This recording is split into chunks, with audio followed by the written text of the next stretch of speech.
So here we are, a bonus stream to finish the tour, which took even longer than I ever thought it would.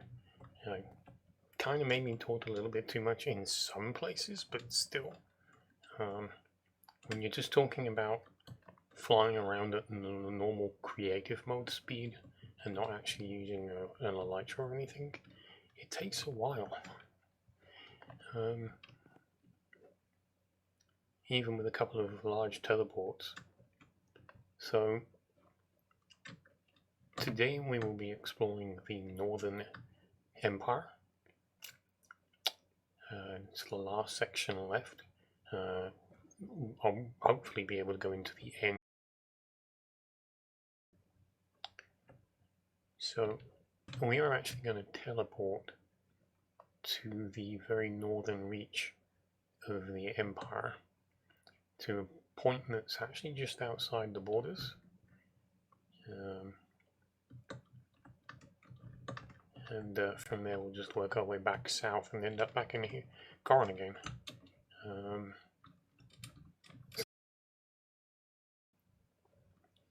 I think that'll do it. Probably going to appear falling.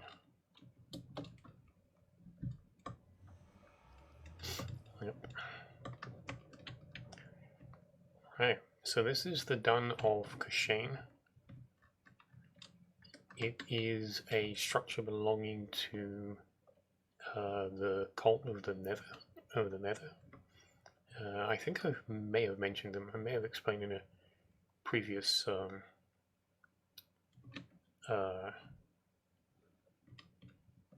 previous part that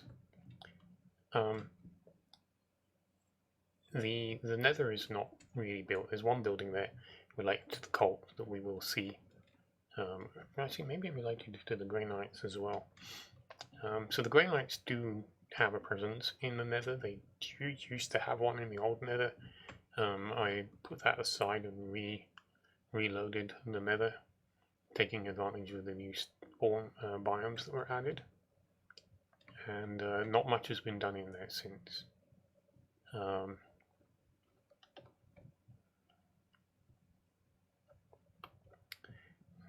So yeah, now there's a whole not completely developed story about the Cult of the Nether. They're basically some disgruntled people from within the Empire who kind of resent the Empire's softly approach to everything, and would very much like to take the power for themselves and beat people over the head with it. So they have tried to destabilize the Empire so they can take over it.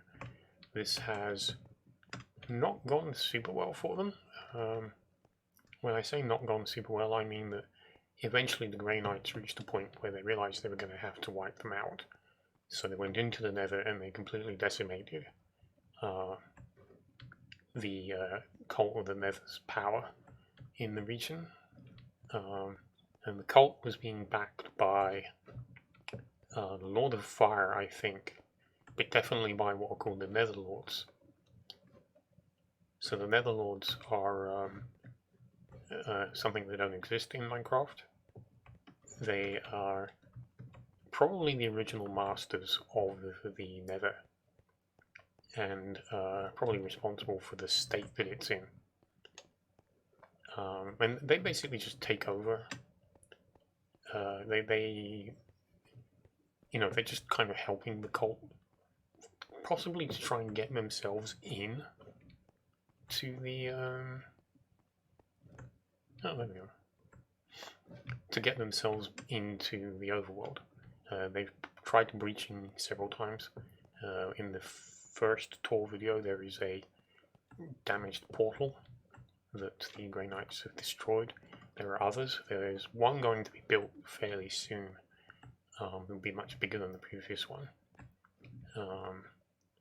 And my a lot of the sanctifications are supposed to be places where, they tried other times and they've been pushed back. But that's the general idea. The characters involved, anybody by name, don't usually put named people in, but you know, that's the general idea. But it hasn't been developed much beyond that. But there will be some features, obviously, inside the Nether to support this. There'll be a cultist base, Grey Knight base, Grey Knight vessels,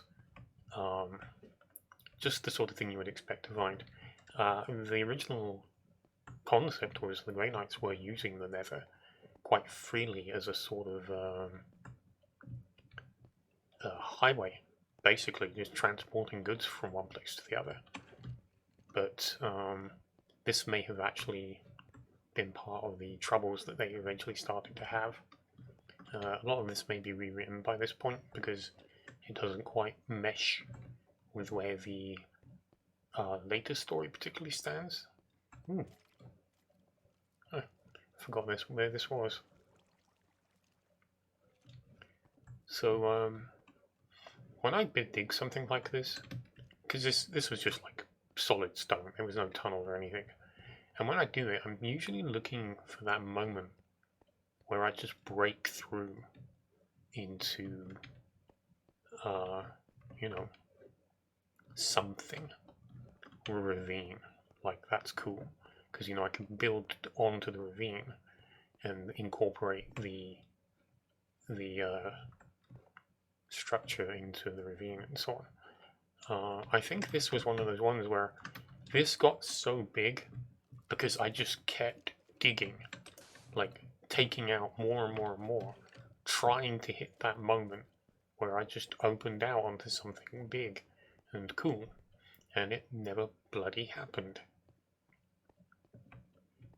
I think the best I got is there is a mine shaft, I think over here, something like that. Yeah, there we go. Broke into a mine shaft. Whoopee. I don't know where this goes. Or am I just going back up? Did I not finish here? The glowstone's a good indication that I was not done. Yeah, I think that's why the glowstone's here. Whatever I was going to plan on doing with this stuff, I decided against, apparently. Oh, goes the same way.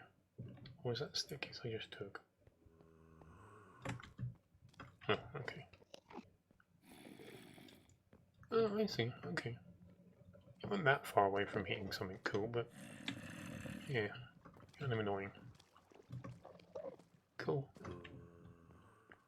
Anyway, it's not too much time spent on a very small building. The guys on top of the over this temple are not Netherlords. They are kind of more traditional demons. They are about the same size as a human. You can tell by the model. We'll have another look in a moment when I get back out.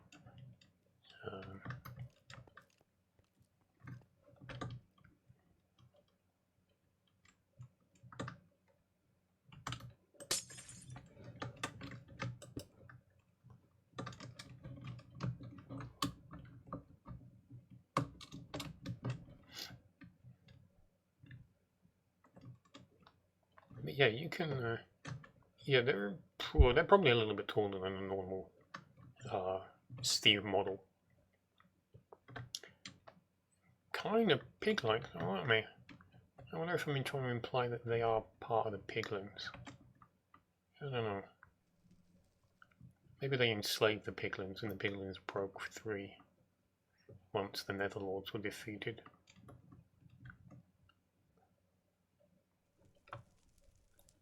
The Netherlords, though, are bigger. The Netherlords are kind of the same size as Dagath. Literally, Dagath was in combat with one of these when he killed it, but he also died from his wounds. So yeah, they're pretty formidable. Probably isn't very many of them because of their size, but yeah. Anyway, we should move on. I was quite pleased with the way that the fire worked.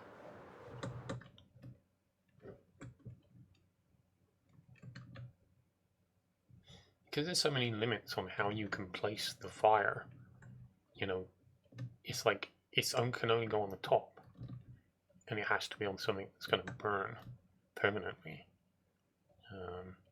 I think it just kind of worked out quite well.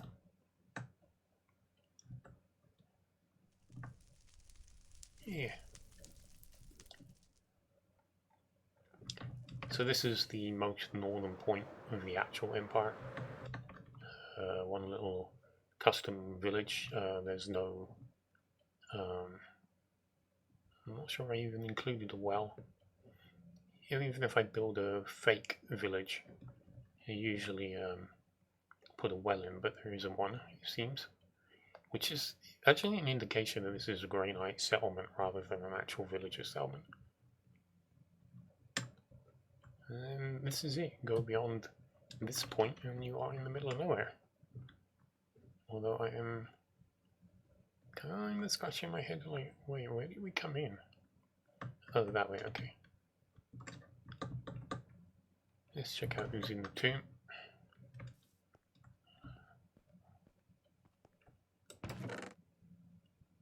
The Edge of Light, eh? Fancy. Lord Loomis Candle Holden. Man, I really shouldn't be allowed to name things.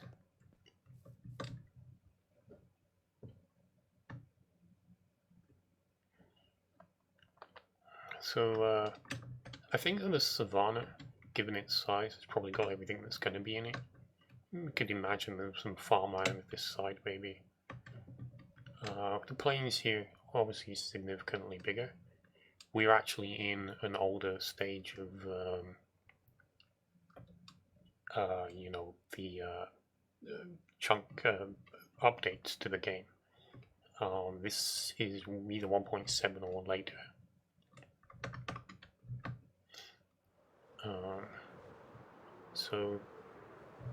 Yeah, this is actually Nordran. This is the capital of the north. It's also been done in many phases, like several of the other builds.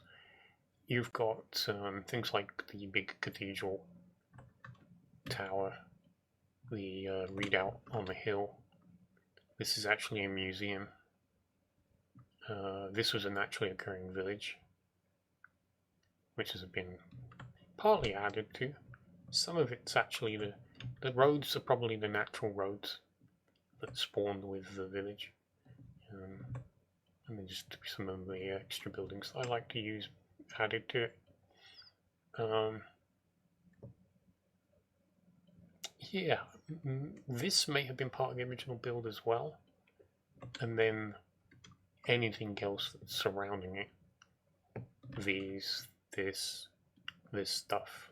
This has all been added in a later phase where I, you know, just beefed it up as a settlement to make it more convincing as a full-blown city. The cathedral is not based on anywhere as far as I know. You know, obviously there are no pyramids in the real world that have... Sorry, there are no cathedrals with pyramids in them in the real world. Don't know quite what possessed me with this.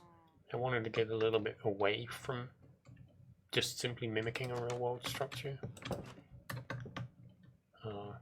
Experiments with funneling light down through the pillars.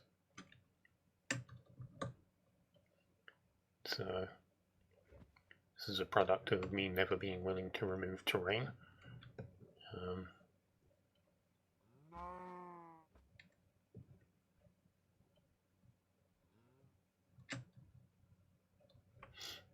This kind of implies that there are 3 joint lords here.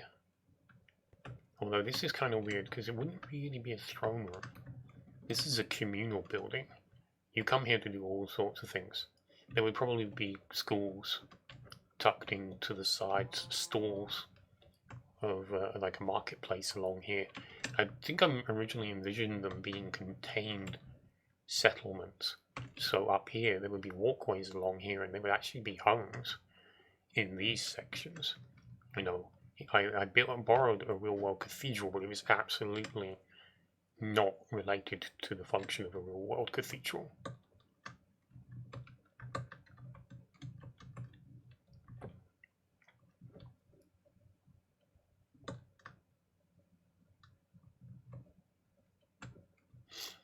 gatehouse, obviously, going the last... there is actually a very small farm from the survival mode expedition. Like, it's actually quite far away.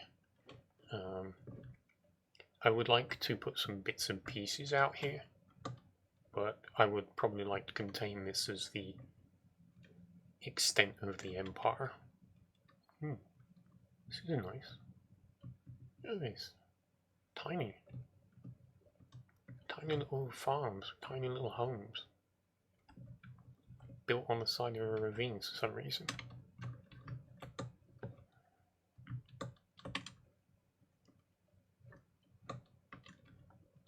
This is nice, I like this. Looks like another road, doesn't go anywhere.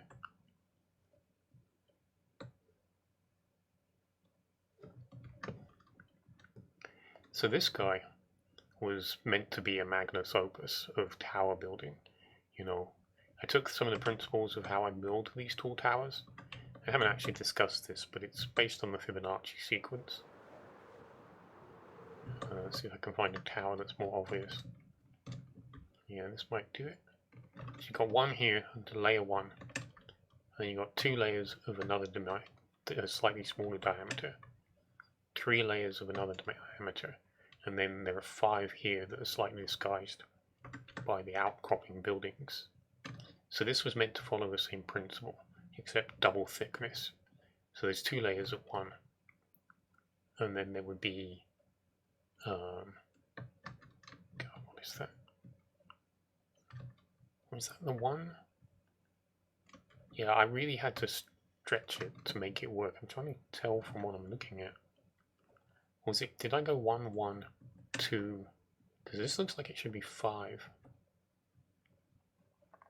Now, obviously what went wrong here, for some of you may be more familiar with Minecraft's history, is that I reached the old build height, 256. But that doesn't exist anymore. But because I hit the build height, there was nothing I could do about it. It was years before they changed that. So what I did here was came up with a story as to why it wasn't finished. And that basically they were really pushing their understanding of materials and building techniques and their understanding of the, I don't want to say mystical, but a kind of a supernatural component. The use of things like obsidian, which in this version of Minecraft is capable of levitating things. But there were limits, and they hit that limit. So the tower was unfinished and left that way as a reminder of their own hubris, which was kind of supposed to be the thing that they weren't doing. You know, it's like that's not supposed to be them, but they fell foul of it. A lot of the rubble was then used to, well, actually it's supposed to be that the rubble is what cracked the ground here, and then what was left was used to build a library as a reminder of what they're really supposed to be about.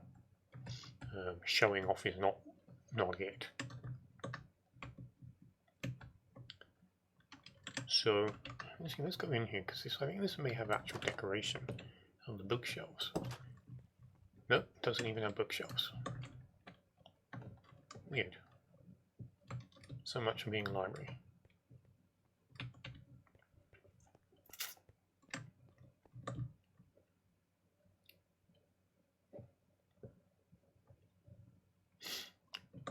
So here's the readout. It's much like a lot of other locations. It was a retreat that becomes a larger settlement and then expands even further with things being built, you know, all the way around. Kind of a natural progression of any city. The UK's probably most famous city, London, one of the best known cities in the world, began as simply a crossing point for the Romans. So, you know.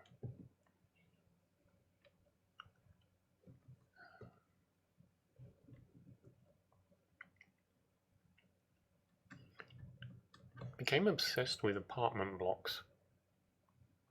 That's what happens when you watch Judge Dredd.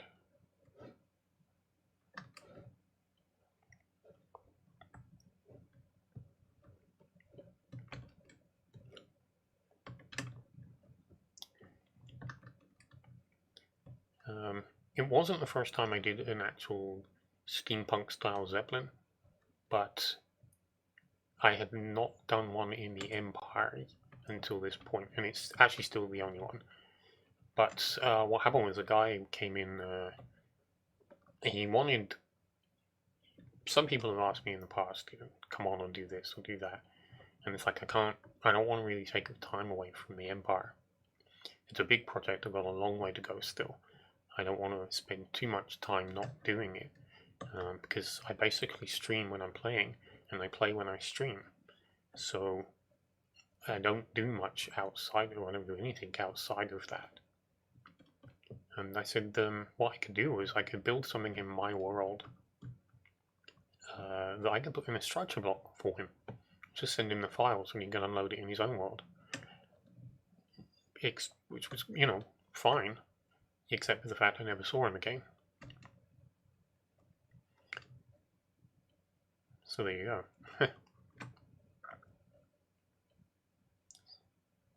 It's quite nice. I got a bit funky with it, didn't I?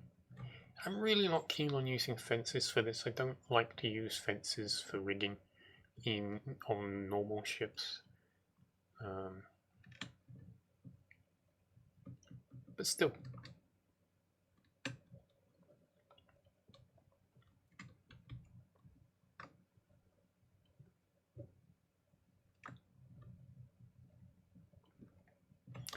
I think this is probably just, yeah, just lighting up the ground.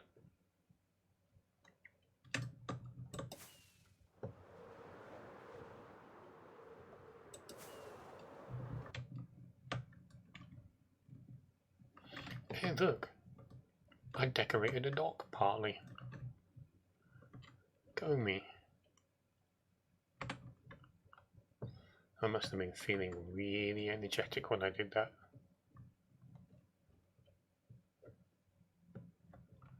It's another Colosseum. One of 3 now, I think. Another funky apartment block.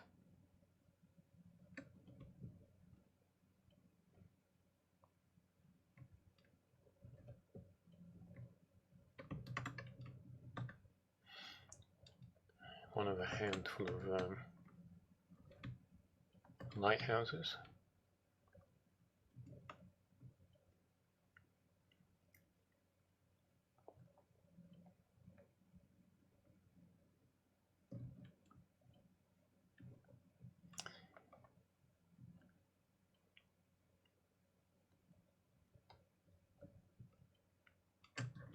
This is me getting creative with building design. Starting with a square, attaching a ring, and then attaching an even smaller ring. No particular reason, I just was like, let's see what I can come up with.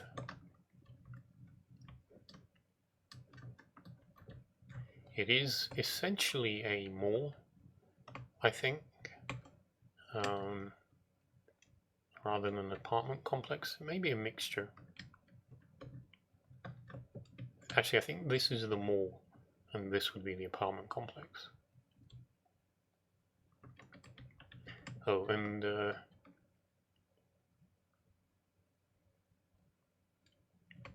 this is lightning strike damage. Storm went off, didn't really pay much attention to it, and discovered, I don't think it was on fire anymore. I think it just burned out part of it and stopped. And I just paid recognition, you know, recognized that damage had occurred by building back with what I consider lower status materials. This is some sort of high profile, like school, high level school, so it's like more on a university level. But I think it's a research center as well. It's like technology. So any of the major developments that the Grey Knights have made with their floating ships and turning redstone power into laser beams and whatever. That's probably been done here, although there's also the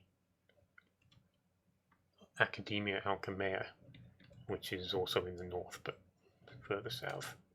I think this is a standard elemental temple dedicated to all four: water, fire. This would be the air temple, and that would be the earth temple. Well, you know, earth. This is, you know, I think it's just a botanical garden. If I'm honest, I think it's just meant to be a flower garden. There are some, you can see them being dutiful in planting bees. These are supposed to be named. I thought these were Norcor stingers.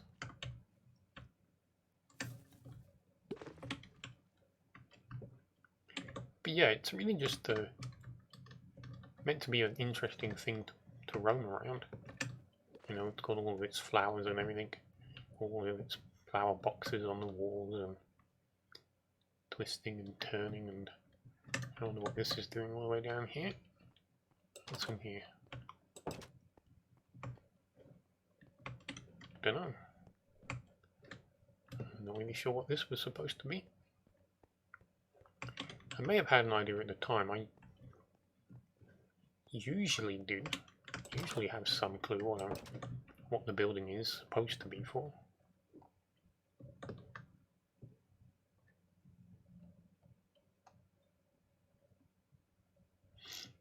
Oh, a little nook, a little depression in the ground that I obviously added, dressed up. A very fancy looking road here.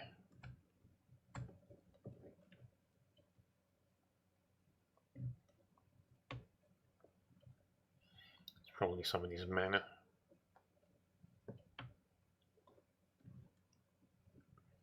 So where are we going to go? I think we can go here and then just turn straight back around. This is just a toil. I'm not even sure. It looks like there is something down here. That's nice. It looks like one of the big holes that don't go anywhere.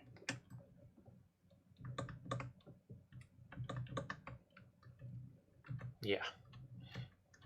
All very grandiose and over the top, and you really don't get to see anything.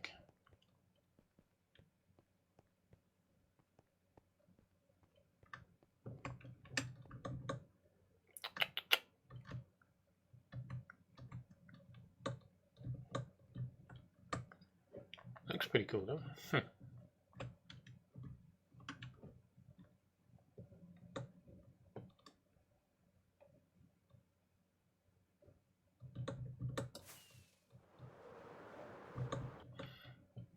A little bit of settlement.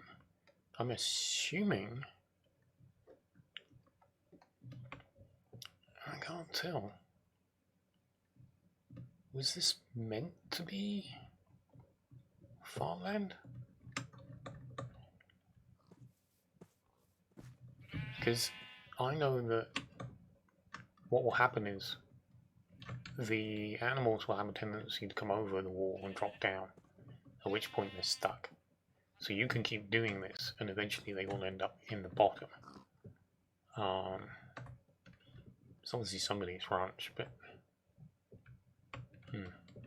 how was it in planting, you think? So it must have been for livestock of some kind.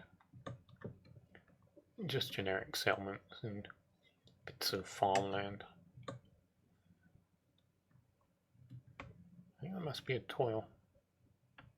That's the way down.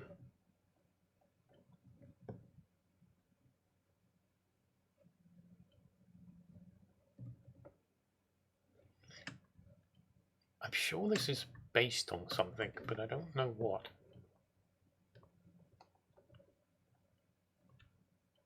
I want to say it's a French coastal fort, but I'm pretty vague.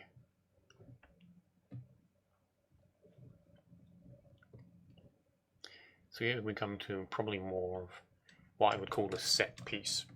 So rather than a city which is meant to be a collection of just multiple building types without necessarily having any one thing in it, this is just meant to be like you see this from a distance and you're like, oh, okay. This is Grammar Hall.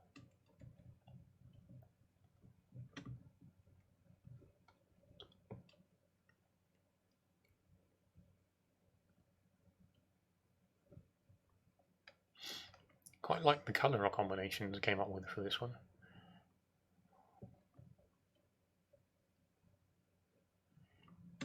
It became very difficult to tell, unfortunately, but this is two trees from all winding around each other.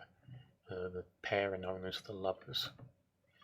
And then there's a top of the mage tower built into the top of the trees. I don't think it's actually part of the main structure though. You can get all the way up and down. I always make sure of things like that.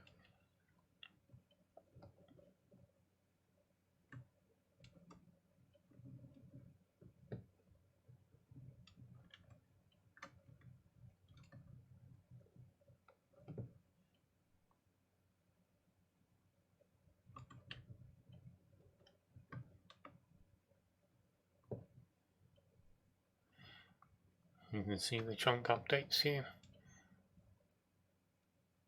Unfortunate, but there they are. And then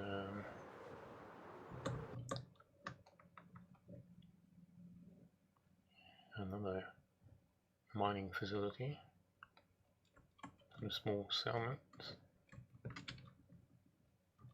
I wonder if this is built on something. It seems an awful lot of them in very close proximity for it to just be, unless it maybe comes down on a shared set of tunnels. It's always a possibility. Oh, I see. Oh, we're exposed to the atmosphere. Okay. Yeah.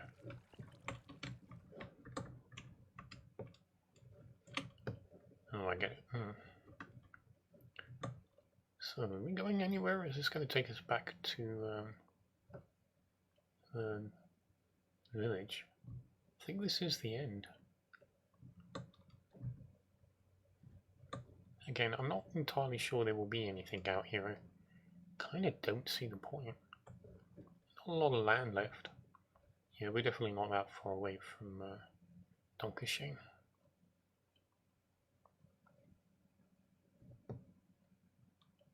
Here we go. This to me is just screaming to have something built on it. Just screams.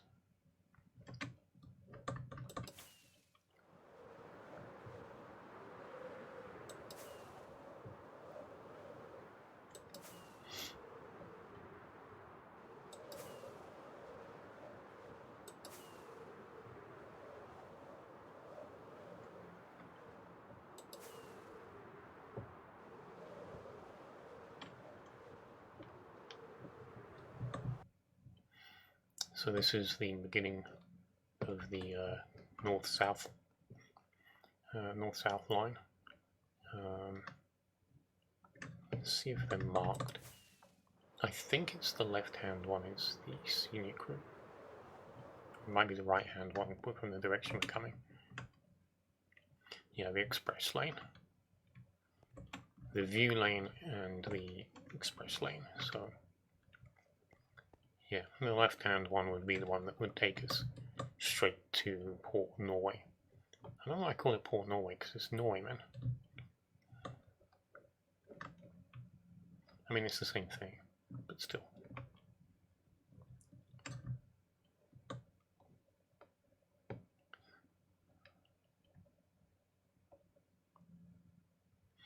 These are built on little bits of land just off the coast.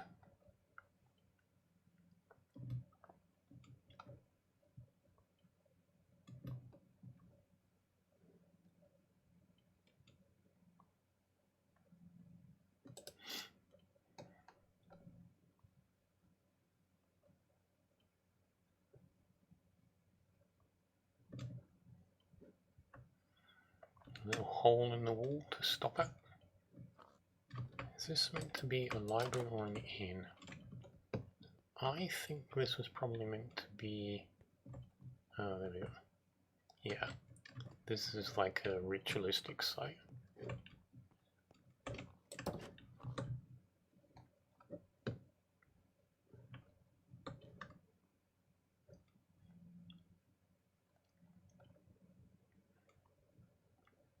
Not sure what the name is.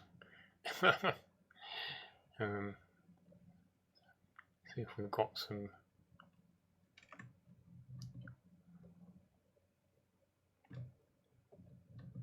signposts somewhere.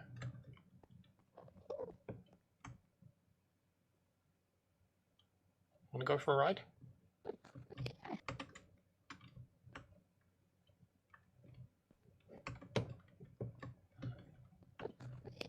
Hmm?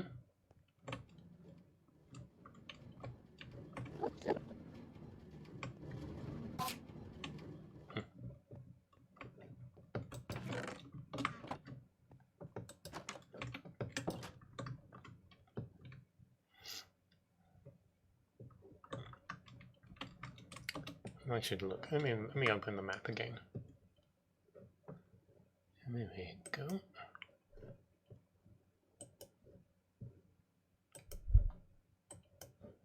So where are we? No, we're not there.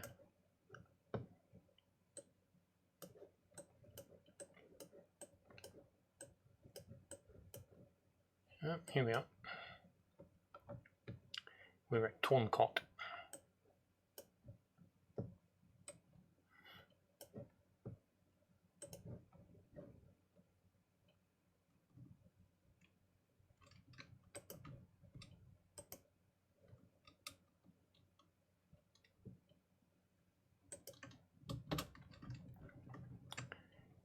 Anyway, after all of that, yeah, just part of the dressing up of the Northern Empire. It's getting better with placing the wheat fields in a more natural, organic pattern. This was just a little nod to Star Wars. I think I meant to put some out in the water as well.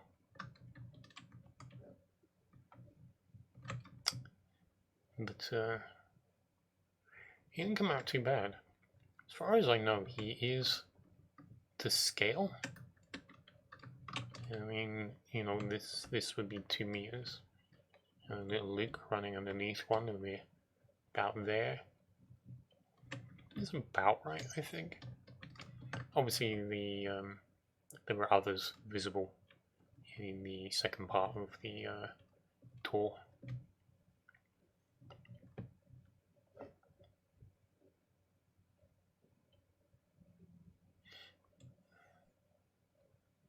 Looking at what's probably then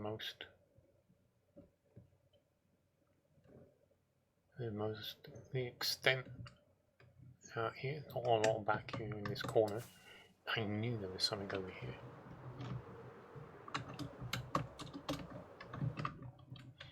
This wasn't the first one I did like this, but it was, I considered making it more of a habit. Originally, these were meant to be some sort of evilness that had taken root, you know, going with the way that the witches are today. But the witches in the time of the Empire are not the way that they are today. They're not related. I think the witches that exist within the Empire are Steve model witches, not villager witches. So they have an uneasy alliance with them. The witches have remained quite independent, but the Grey Knights have cooperated with them on a number of things. This was actually in a witch's hut, though. I rebuilt it 20 blocks up, put the tree underneath. Everything else is the same. It's all the same bits that were available at the time. The hat is what I did elsewhere, and I was like, yeah, I like that. I'm going to use that from now on. And then originally this was meant to contain the power to like stop it spreading again, but I think actually it may be here to help focus the power. Or these are witches that have gone bad. Either way, because the trees are always dead. So maybe something's gone wrong with these.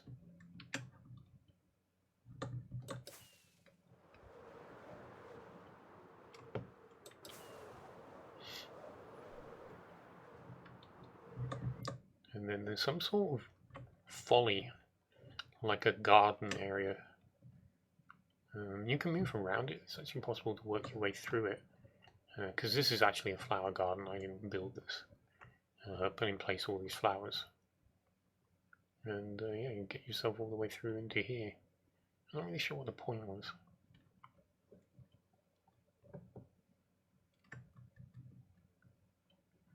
Is this just a random building, or is it...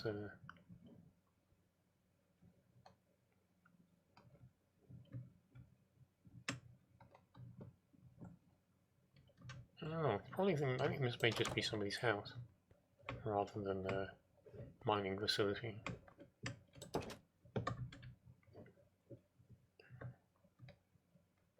I got the feeling that this has been here a lot longer than anything else has. Doing this on little bits of land off the coast is one of the oldest things I would do in random locations, so it's probably been there a while. This would be Pen Nevis. Just a little hill with some stuff on it, at the point that the rail system goes underground. It stays underground now until we get to Port Norway, because it's got an ocean to cross.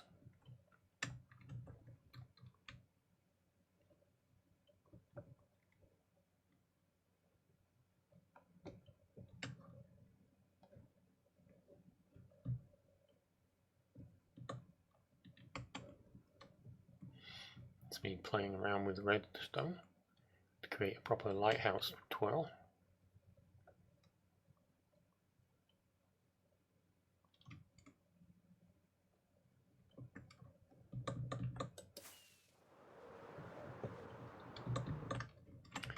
Excuse me 1 second while I experiment.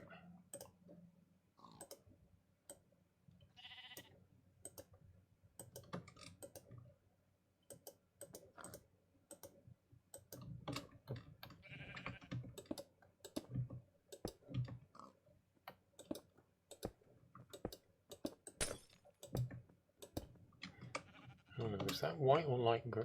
Yeah, I've got white out. I want the light grey.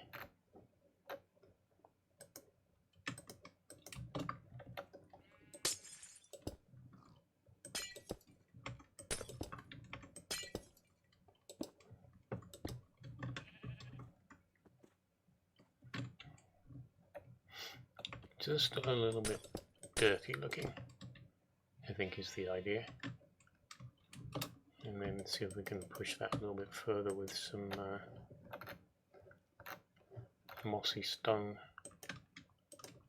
I'm not going to go too crazy doing this. I'm in the middle of a tour, obviously.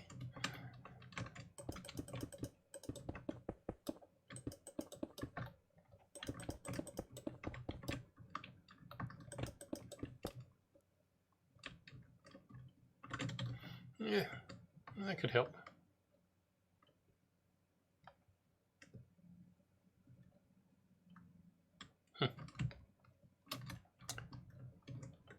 So, I'm going to cross the water overland rather than go through the tunnel. I keep thinking, I mentioned yesterday during part 2 of the tour that I would like to find a decent position, a decently positioned ocean monument and do some work on it. But this is too close to anything. So, not keen on that idea.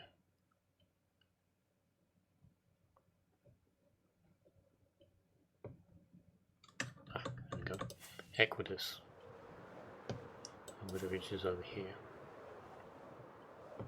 So, due to some whatever, I don't really know what caused it, character data was completely reset. And I decided to go and get all the achievements game. And got to the point of wanting to kill the Wither. Look at that. And I forgot that he explodes when he is ready to go. So the purpose-built cage that was meant to give me a little bit of protection for a little bit, yeah, got blown to smithereens immediately, and it all went downhill from there. After several attempts to kill him, as totally ill-prepared as I was, he started killing squid, and slowly but surely moving his way across to Equidas, which existed at the time. It was built like this. And I just realised there's a piece missing here that was his handiwork. And there. Now, there is a lot more damage done. And that's what's been repaired here. And there's a hole he blasted underground. But he got inside. And, yeah, it was a fun day. What happened in the end was I couldn't keep coming here. I was already, I was respawning here, so I grabbed what I could and I fled. And I went all the way to Endormarch in the southern end of the Western Empire. You couldn't get much further away at the time, and I basically geared myself up properly, and acquired some apples, proper potions, properly enchanted weapon, and basically came back here and had a fight with him inside the building.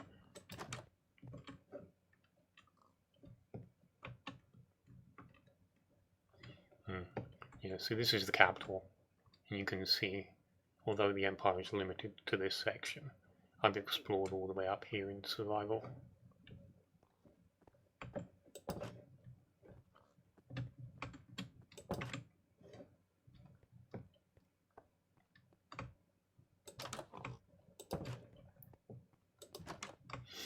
But yeah, this was a functional base for a little while, so there's everything here.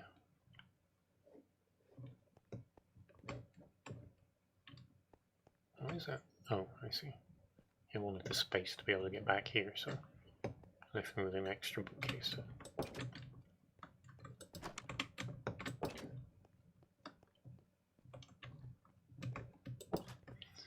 This is my adventures in killing both the dragon and going into the end. Stuff I used to fight the wither. The lost bow. I made quite a nice bow before I started the fight, and it was lost when I died the first time. So I decided to recreate it and then just stick it in the chest. I never actually used it to redo the fight.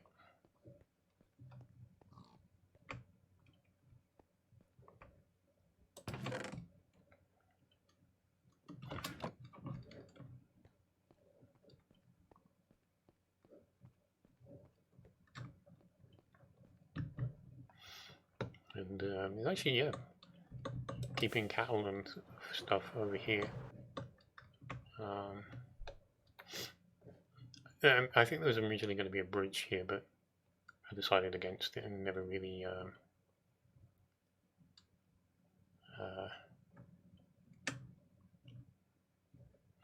went ahead with that side of things. A boat is sufficient. Now, I'm just going to take a moment at this point before we look at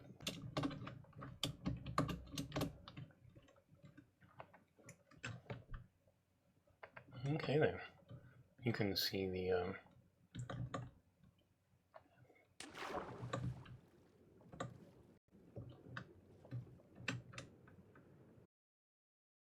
you can see here the underground railcart ride actually going through the water itself rather than beneath the water.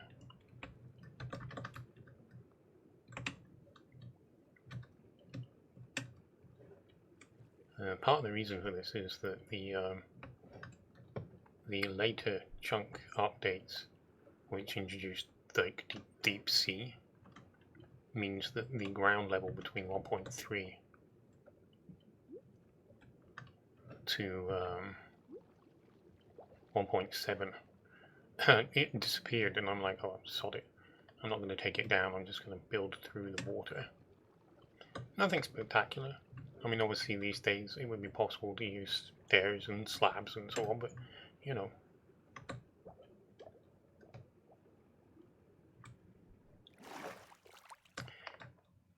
Well, the thing is, the day off is meant to give me an opportunity to become re-excited and be like, oh yeah, I gotta get back to that, I'm in the middle of that, I want to do that, rather than just be day after day after day after building. And you know, it's only about 3 hours per day anyway, but it's a creative process, and you got to be careful when you're doing things like that.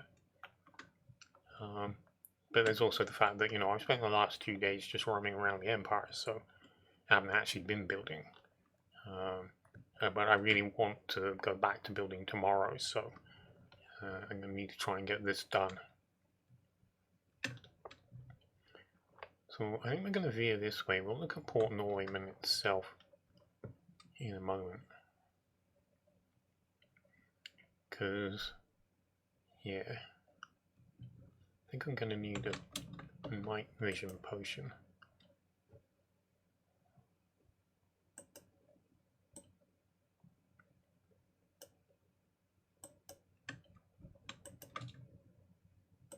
I'll use the short one. So this is the damsel, the GKV damsel, and this is the Dametal. A little bit of tribute to another streamer. Partly because what's lying here underneath the water is probably something that I only really did because of the organic work that he did. And I just felt like I ought to do some more in that vein.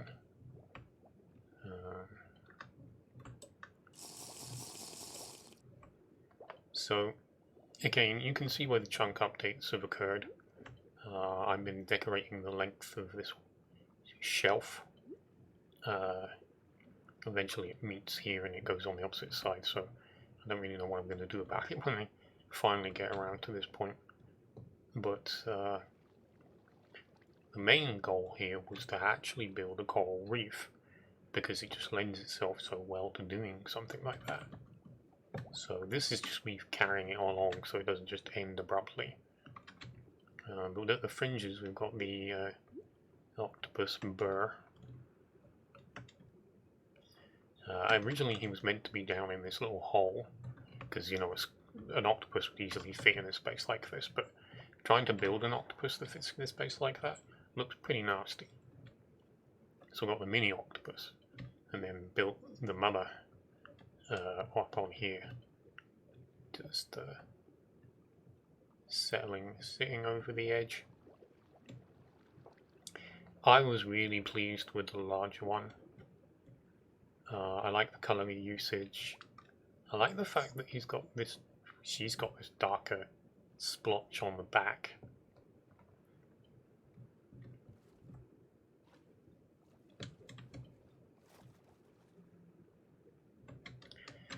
So it's just a random sunken ship. There's a couple of spawners down here for forgotten their name. These guys. Drowned. There was a name drowned, but I think he wandered off. Yeah, Captain Coral.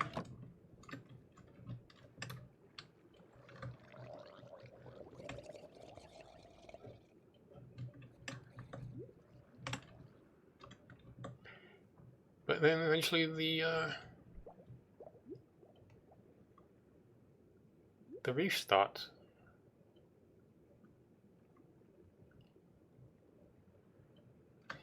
Now I'm going to follow the reef. There are a few things that we're going to pass, but I'm just going to stick with the reef because I want to go the whole thing in one go.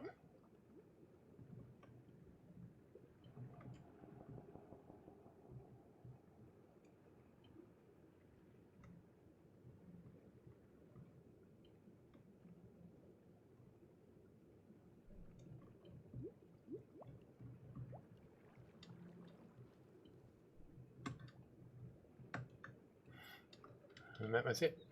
That's the Great Dane Reef. There's a lesser reef around Iskalor, which I think is here. It's not too bad when you're closer to the water. When you turn on shaders, the improved lighting in the water makes it easy to see this stuff without using a potion. But this is the lesser reef around the island, which we're going to take a look at when I finally finish circling it, because I've decorated all the way around. I'm actually still disguising the chunk updates. You can see that it just picks up here again. Actually, no, this is natural terrain. It's this side is where the chunk updates showed, so I had to do some stuff. Just try to wear it away a little bit, not completely reshape it, put in some extra ridges. Oh, there's a reason for this, we'll see that in a second.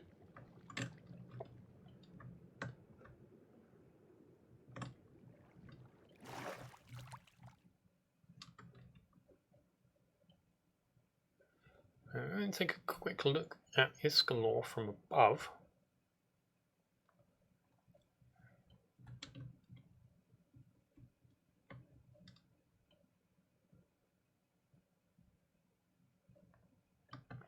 I'm not sure how obvious it is, but we have a skull. There's a one eye socket. There's the other eye socket. Here is the teeth.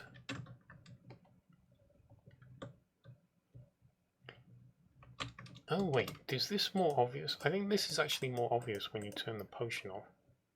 I think. Where is the milk? Come on.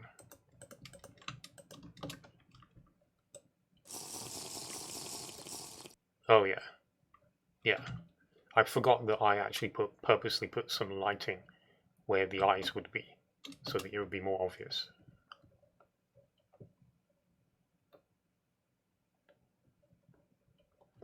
You can see this part of the skull with cranium here, although it doesn't carry on the other side.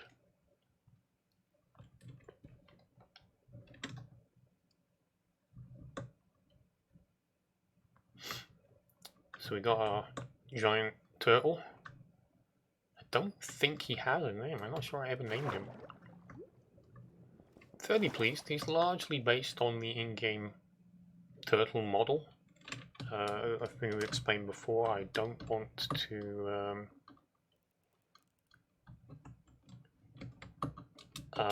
when I build the organics and the statues, I want to make it clear it's still a Minecraft world. I don't think I can get in here anymore. Yeah. So I don't think it's possible for anything other than a baby to get in. Some of these eggs won't hatch because I placed them. But they do come in here. I would if I could, but I may need a helping hand. Don't we all? And yeah, it's if they come to the beach where they were born, so if they were hatched in here, they do come back inside it.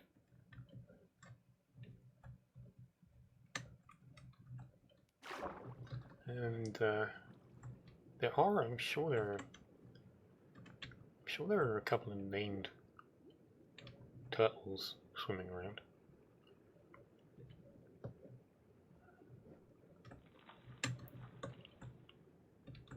There is a named one. I named it on purpose. There was a reason for naming it. Are you around here still?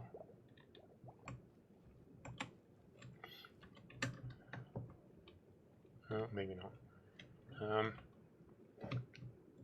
The tropical fish don't spawn because it's not the proper biome.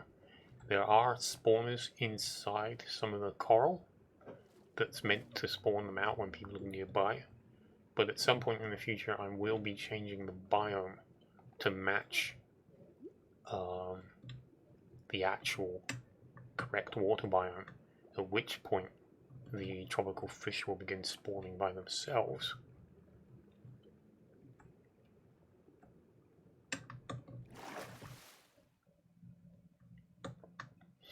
This is all completely unnatural. I think there was some dark, I think this was a dark forest.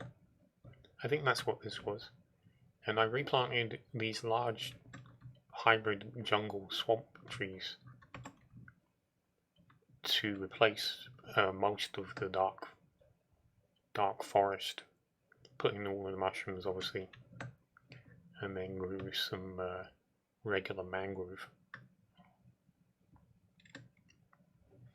So I mentioned changing the biome, and basically they added a command.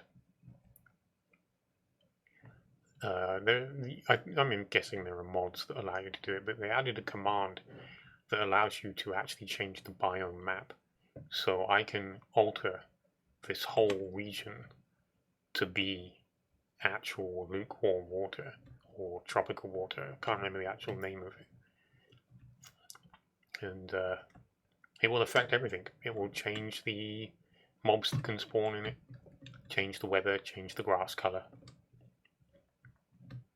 I've used it elsewhere, but haven't gotten around to doing it for this bit.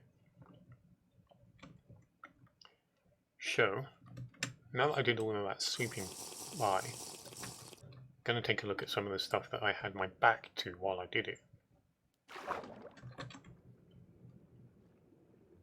Design.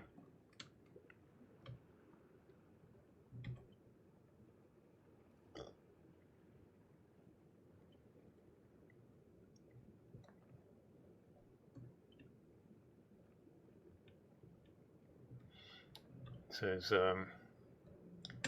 kind of a minimal interior, to be fair. How am I supposed to get in?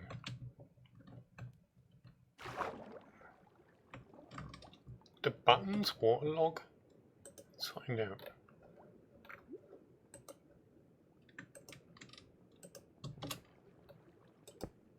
Nope. What about a lever? Could put a lever on? Nope.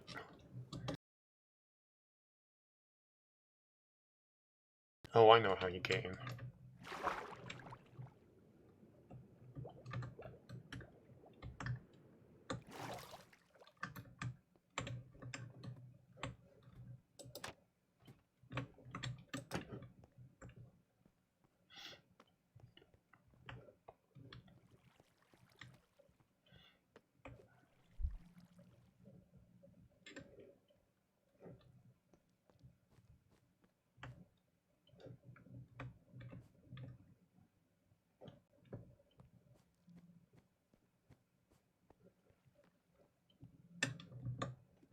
Question is that the only way out?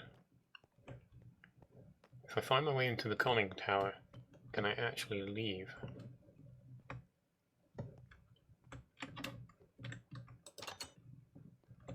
Okay, how do I turn it off? Son of a...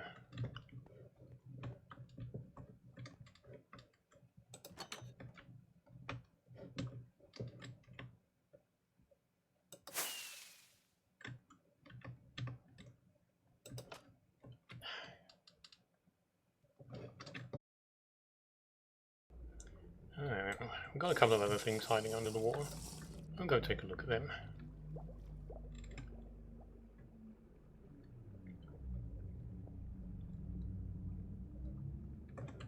Giant purple jellyfish. Very difficult to do because a lot of the purple colours that can work above the water, they don't look so nice under the water. I was really heavily limited to the really solid purples of the concrete and the wool.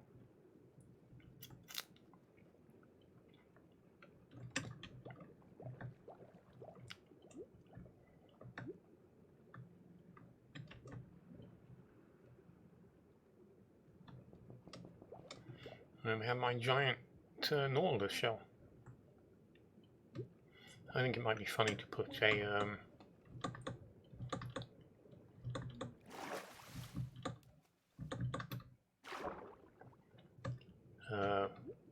Nautilus spawner in here when it's available, and just have them pop out of it from time to time.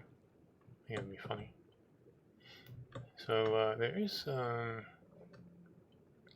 couple of other things still under the water. Oh, my giant sea snails. Last minute thought, but you know, I like them.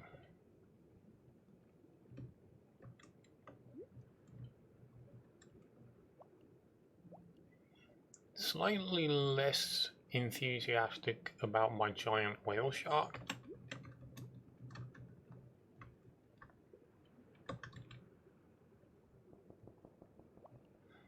It's a bit tight in the space and it obscures the full body, so you don't get the full effect of him. And then you go above the water and it's like, okay, if you've got a potion on, it's like, yeah, you can probably see him, but yeah, not the best placement, I think. There's actually a cod spawner back there somewhere, meant to allow cod to come in and out of its mouth, which I just thought would be funny. And then we've got our little ruined city. I don't know where it came from. I haven't really thought that far, but something that just predates the Empire. Probably belongs to the Unterman. People who built the Unterman.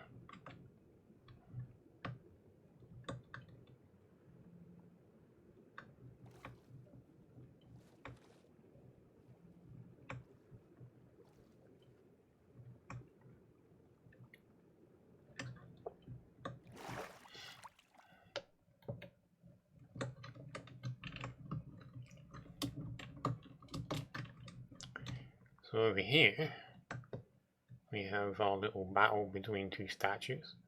This is a Hydra. He is a statue, having a little bit of a fight with whoever this is. I think this is quite an ancient story, whatever this is supposed to be. He's warding off the Hydra to keep him away from their land.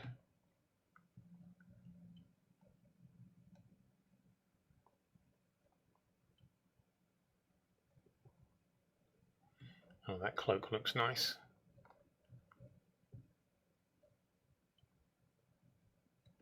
Haven't really stopped and looked at that for a long time.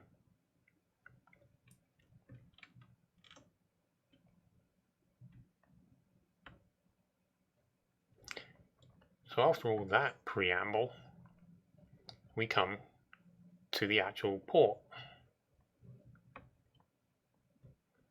It's kind of hard to know which way to go. This way, this way, this way.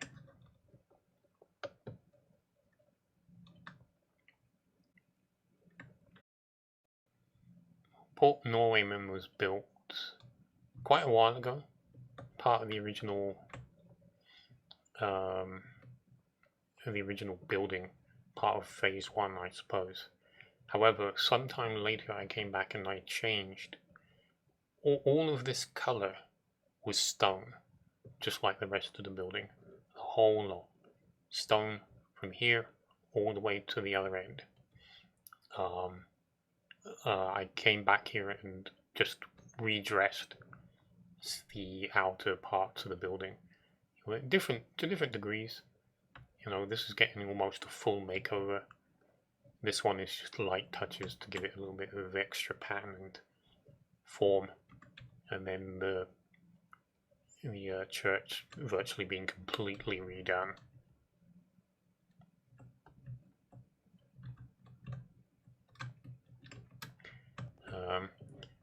I mostly did this because I thought it was too grey.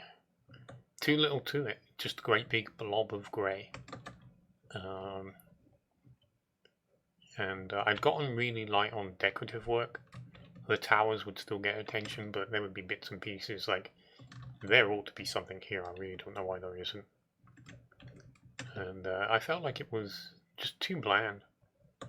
It was like, felt uncomfortable showing it to people and thinking this is not as cool as it could be.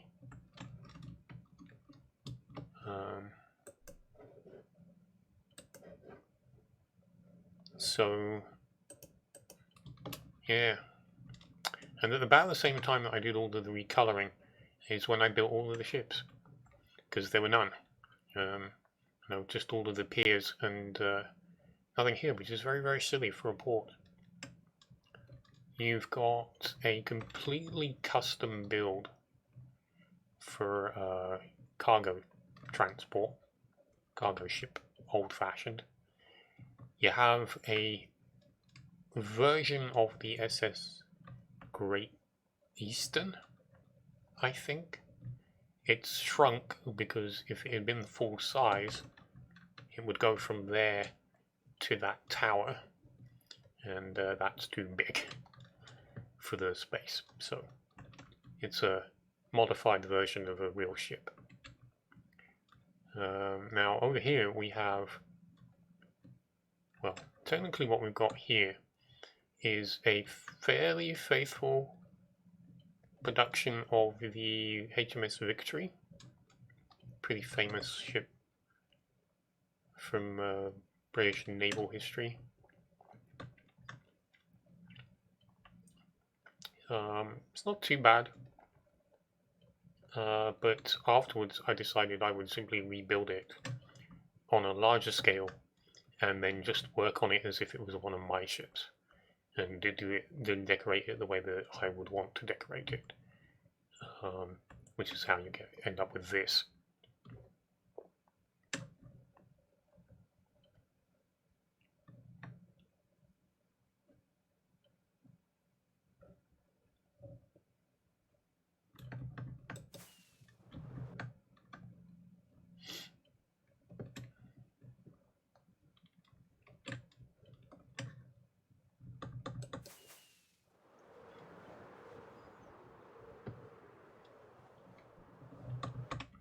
I think this was another attempt at trying to create a standard vessel that I could use everywhere. It's not too bad. Some pretty good design, good shape to it. It screams Grey Knight, which is nice. It might make a nice foundation, but I wasn't completely happy with it.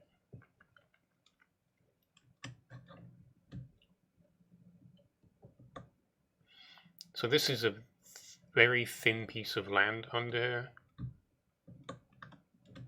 here that this is all built on.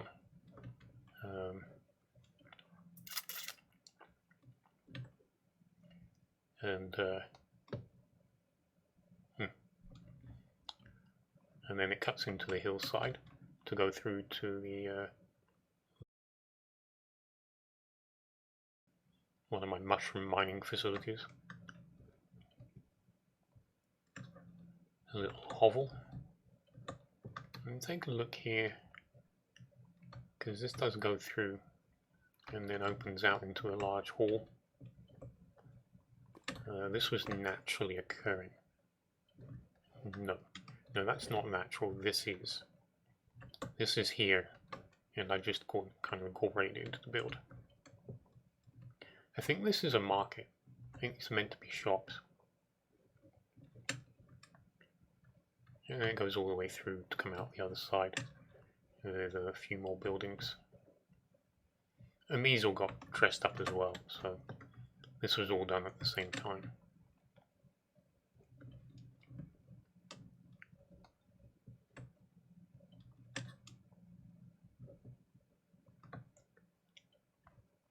So I think that this is...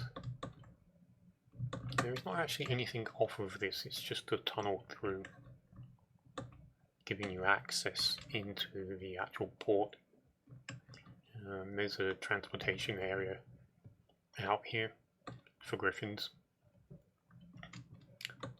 But you've got the rail system, which will then go all the way south from here with one line stopping at any of the major structures that were put up at the time. And then you've got just the outskirts, and the Guardian statue. Probably one of my biggest windmills.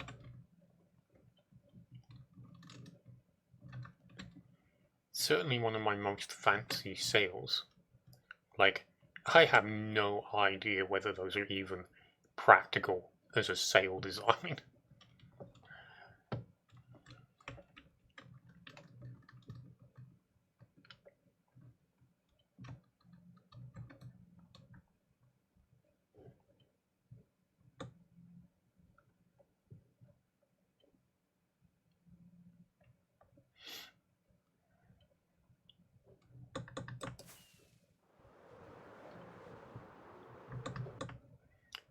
We'll look at that when we come back.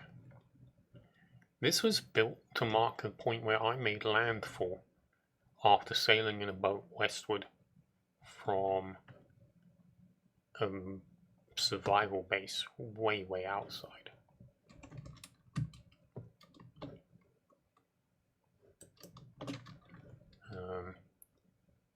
And yeah, I just put this down to mark it.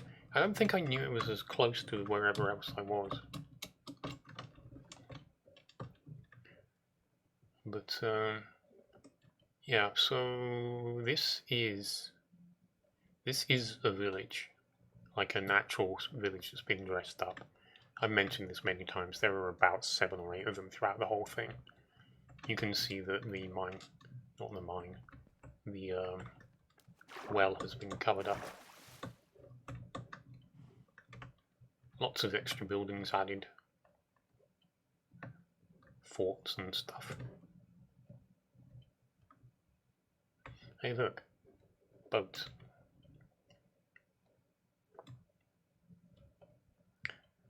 And then, yeah, just, you know, extra houses, mostly just redressing. Anyone who's played the older versions of Minecraft probably recognize these buildings, even though they know that the blocks are not correct, or not normal.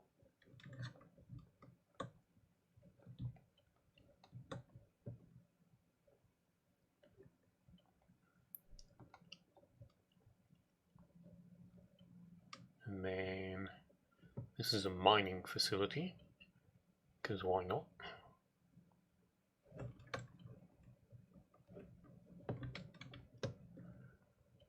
Fancy house protecting the route.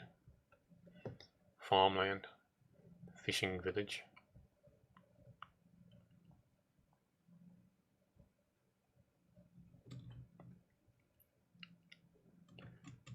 Yep.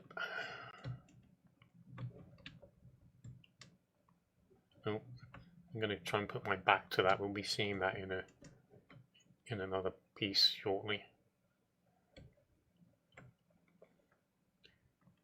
This is just a small settlement on a very small piece of land. I think it has a name. And then you've got the old Guardian statue. A Hydra staff. Got 3 Hydra heads. I would assume it's a protection against the Hydras. But there must be an end to that. Like, that must be very old school, when things were a little bit more primitive. And then eventually the Hydras were defeated. Let's see what's along here. Noted yesterday my preference for putting roofs over bridges through jungles for some reason.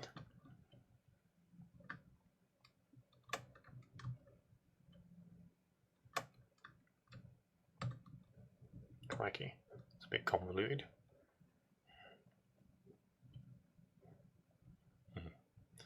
Okay, we're in a place called Nottrahn now. There's a little bit of a Robin Hood style story that goes on here.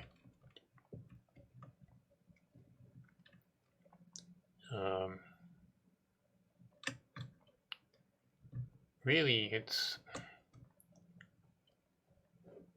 I think it's a case of the original lord of the region is initially against something going on east of here.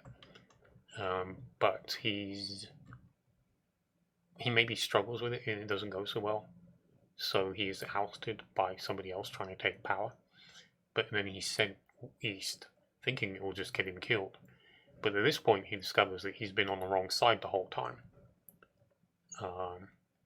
So he joins with whatever's out there, and then basically becomes this outlaw type, trying to take back control of his kingdom.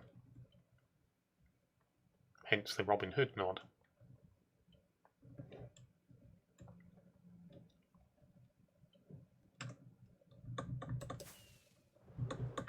The itty bitty little boat.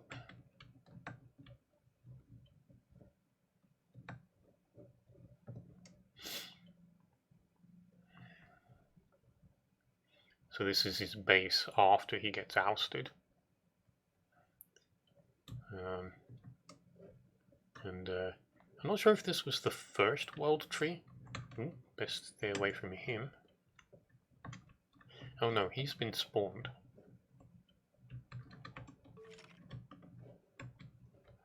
Yeah, I don't know if this was the first world tree within the Empire. Certainly wouldn't have been the last. This used to go slightly further and have leaves on it, and I presume it got struck by lightning while my back was turned.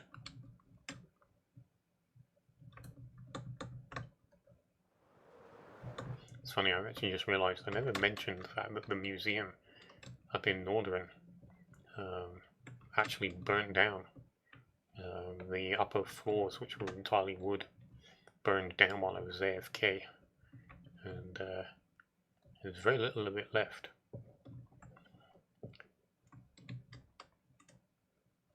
Very frustrating. So this is another situation with the previous witch's hut. And this is part of what was going on over here. This is the power that's been misunderstood.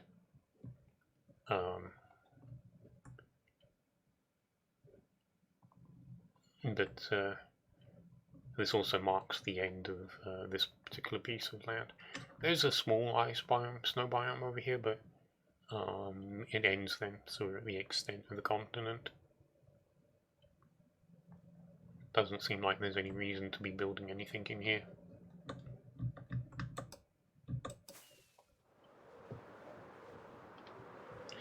Probably want to come back and... I could build a giant swamp here. Really big trees. That might be nice. It's tempting. I'll have to write that one down.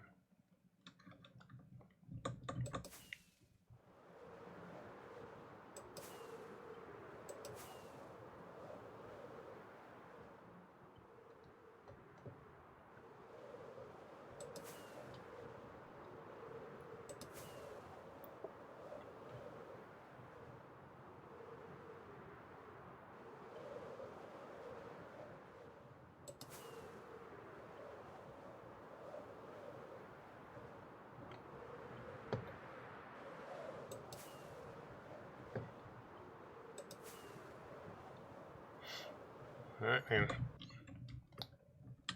Let's see, let's take a look at the map and see what this is called.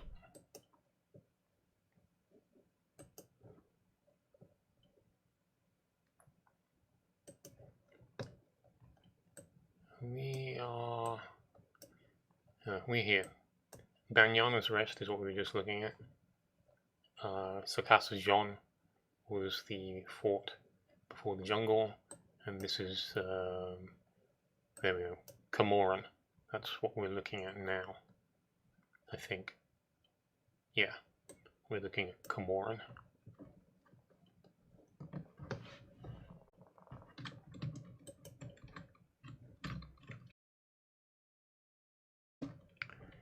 So, I do like to work with new blocks whenever the opportunity arises. I have a couple of standard structures that I will often use to try and dress up and add in. This was not part of the original build, so this was added as part of the infrastructure build. So by then plenty of new blocks to play around with.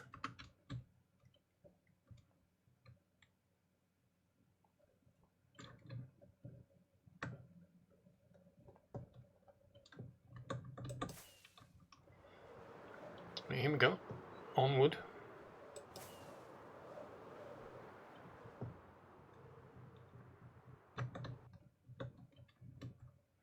We'll look at this second. We'll go this way first. We've got an armory, armors manufacturing, rather, with a few places either specifically built to do that, which you would think there would be more.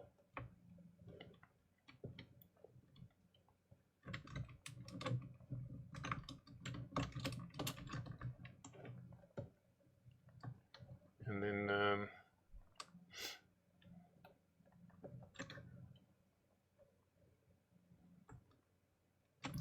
there is a name for this region. Let me check.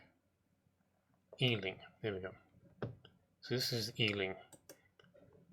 It's a small piece of land. There's a couple of larger builds.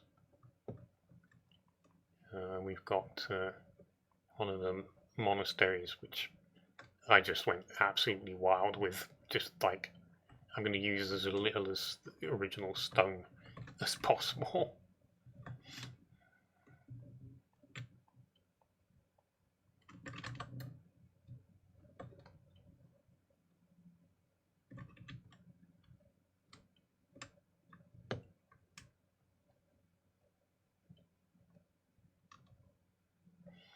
These are villager heads.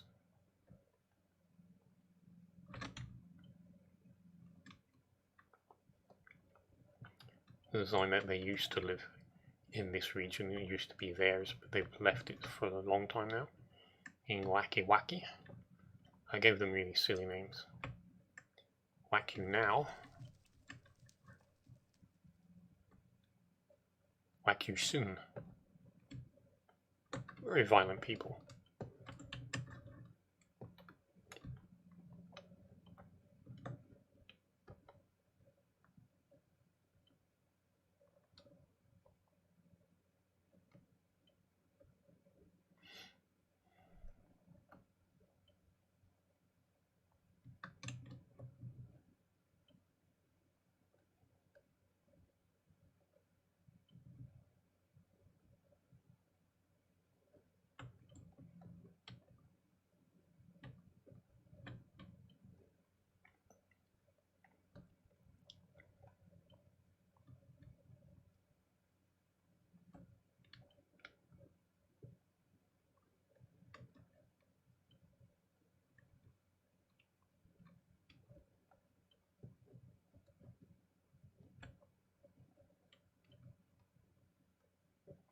A little quiet garden area.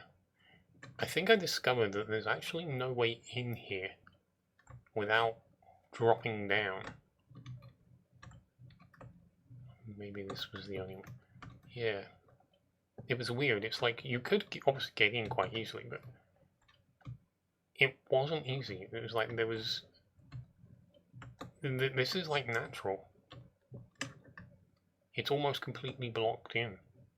I only had to take away a few blocks and it was not possible to jump out anymore.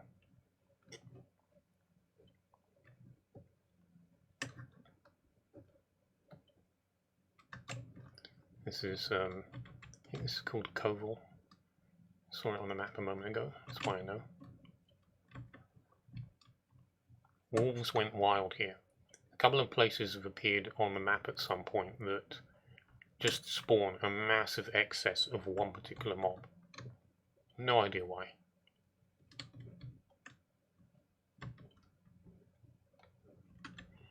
And this is Venton.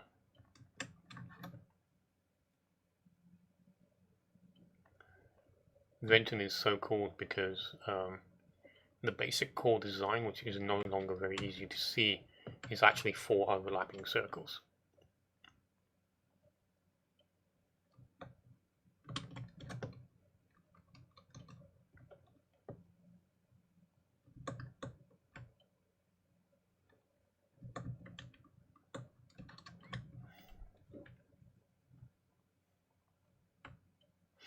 You can see I'm playing around with the blocks, trying to find a way to decorate that's not just the stone bricks, the grey, and see if I can find something that will go on quite well.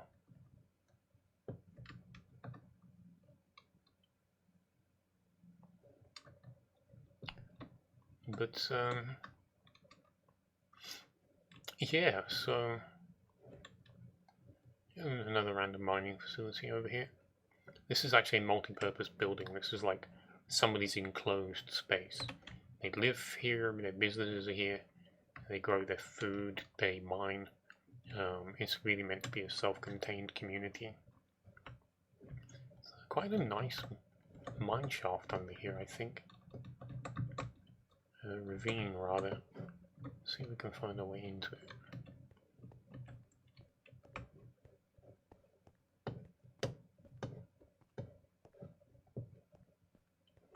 There we go. Yeah, it's quite a nice one.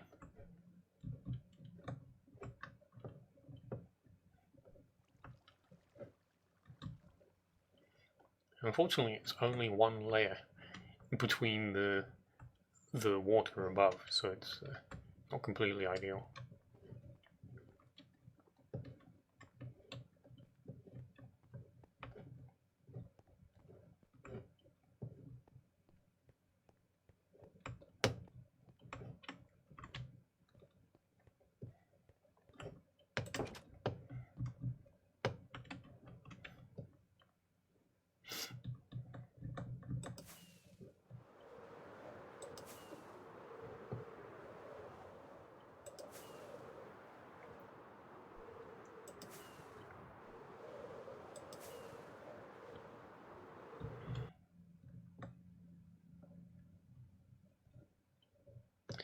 So I'm going to take a few minutes, and when I come back we'll take a look at this next build.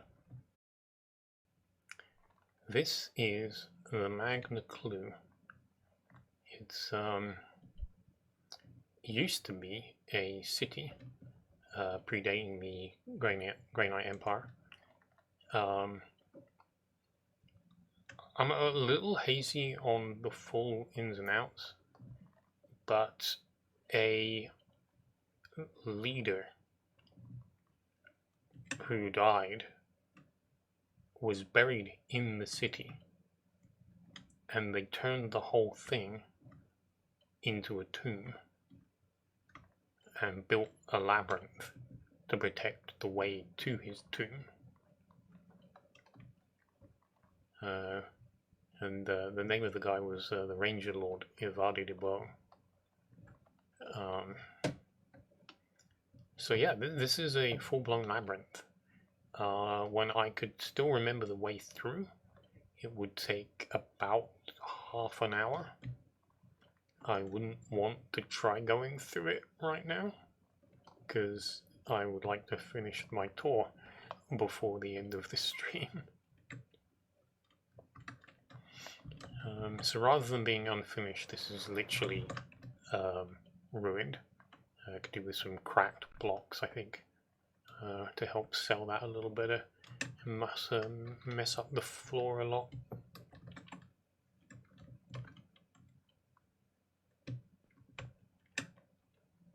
Old Nordran. So there are multiple dropping off points you can leave if you want to. The ultimate goal is to go all the way through and get to the top of that tower so you can fly to freedom. This is one of the locations where I am very adamant I will be coming back to do some work here. This place is supposed to be very old, so I want to put in dirt, discoloration along these lines. There's intentionally no... Ew, that's weird. Yeah, that's a lightning bug.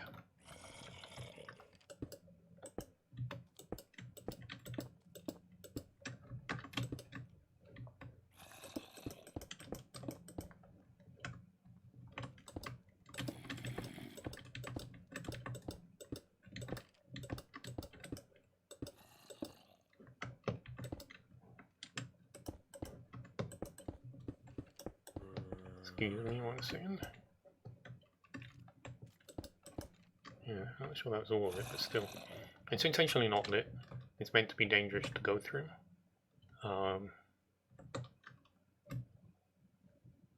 you yeah, I tried to build it in a way that it would actually be usable to present a challenge to people. So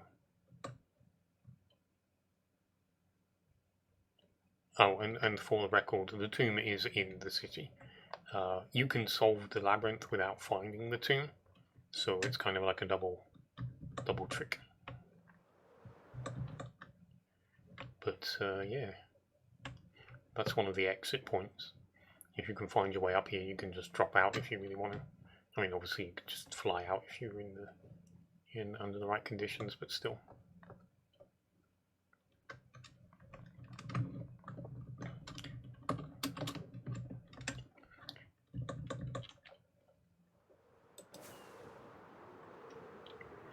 So over here, we have the Hydratoyl, which is why I was trying to hide it earlier by putting my back to it. It's a statue. It was originally entirely stone, or at least stone bricks, cobblestone, that kind of thing. Somebody who was watching me at the time basically bullied me into colouring it. I'm not happy because I feel like it makes it look like it's a real creature, which it isn't. In fact, actually, you can see that the statue is actually partly carved out of the terrain, and that at the end the body merges with the tip of the hill to become its tail. But yeah, you can see the salmon over there.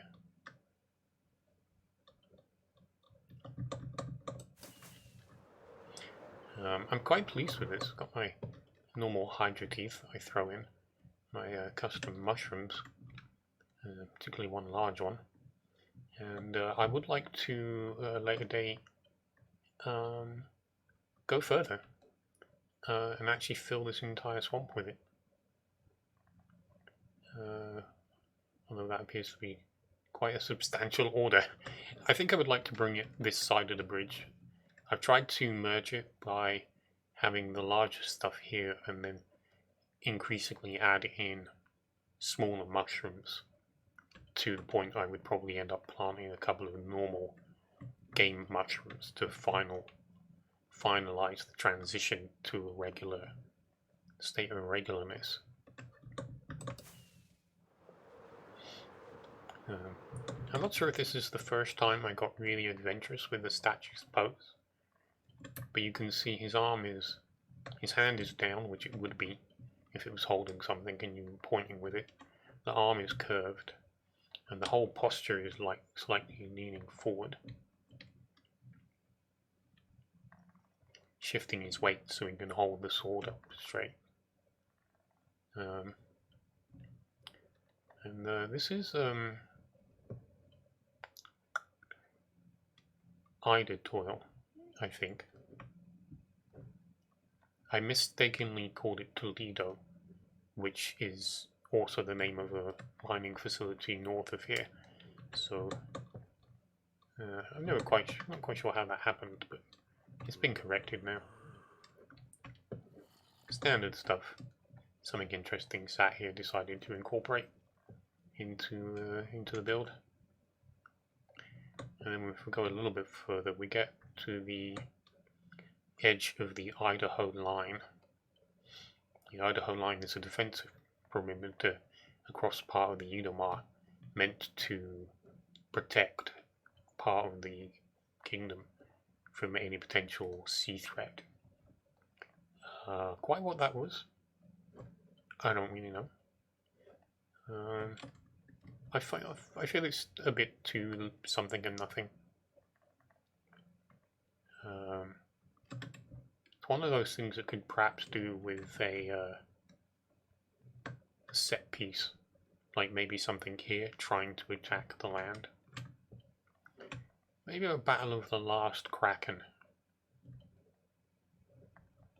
I do want to build a Kraken. The Lord of Water is supposed to be a Kraken as well. I don't want them fighting the Lord of Water, that doesn't make any sense.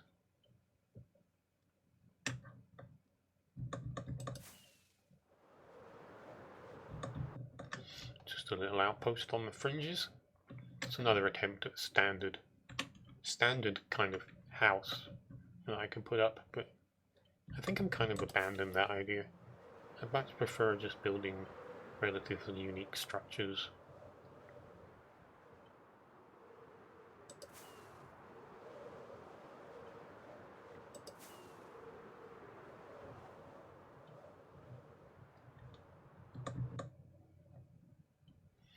This is Dunlithmore. There is a dungeon underneath. It's not, I don't think it's properly decorated. I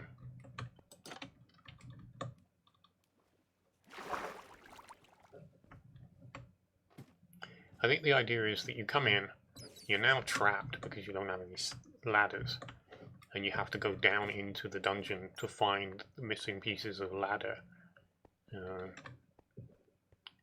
And it's obviously not lit up. There are spawners already in place in some locations, so you do have to deal with spiders. But this is part of the phase. What would we call it? I want to give them names rather than numbers.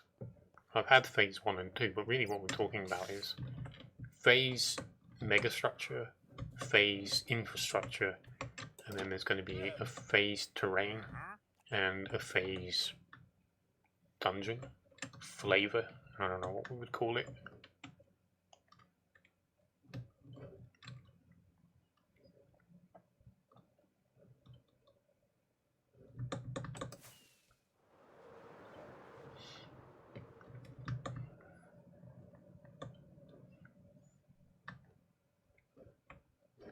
I think we're still going the right way. Haven't missed anything.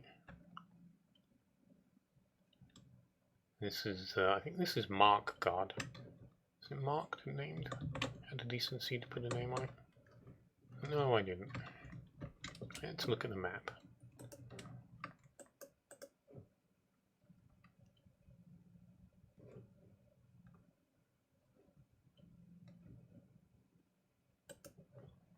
So, we're just looking at Hydratoyl there. Dunlithmore here. Oxgard, that's where we are now.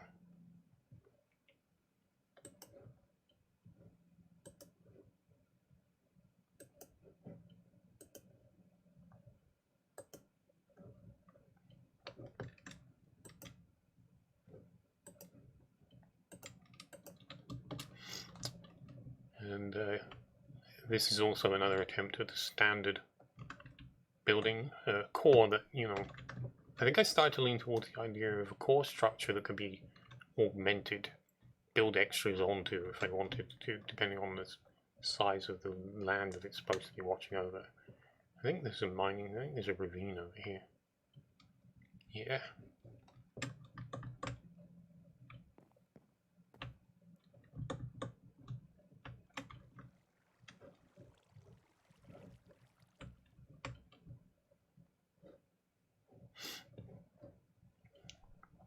It's a nice little nook. Again, the terrain has formed a very vague hole, which is why it's called Oxgard. This is old. This is just some silly thing I put up on here because I went past and it's like, oh, there's a floating pillar of stone. Let's put a building on top of it. But, yeah. Where are we going? I think there's land out here that needs something in it, but most of it is to the west of me.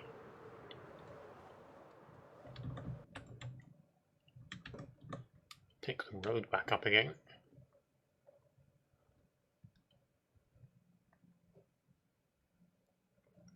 This is a very, very small village of polonium. Totally custom.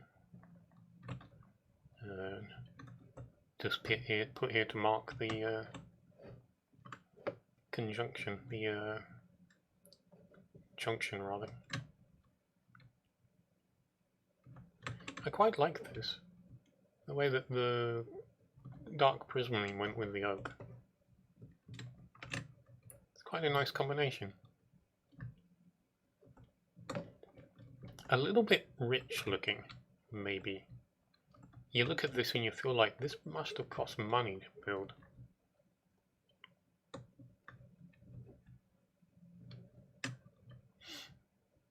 This is my original horse statue, Eiffel, the Fire Knight.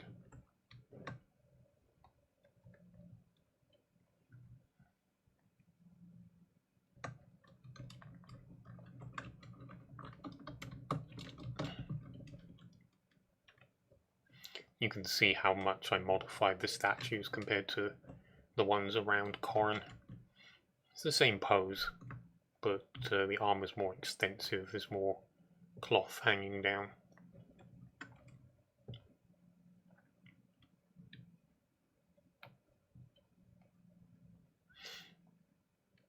A sheep farm, I think.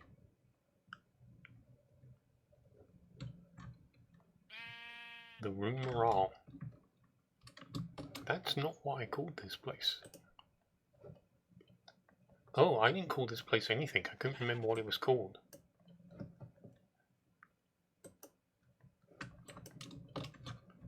It's the Rumarahn.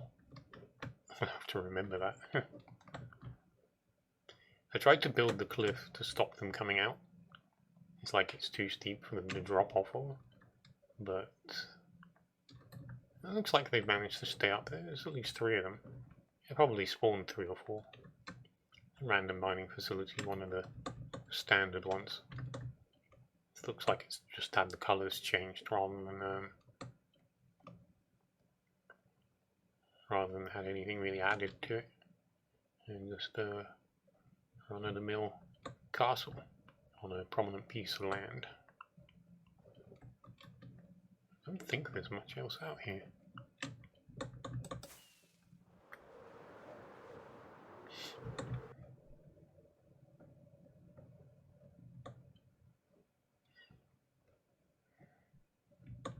I actually can't find what this place is called.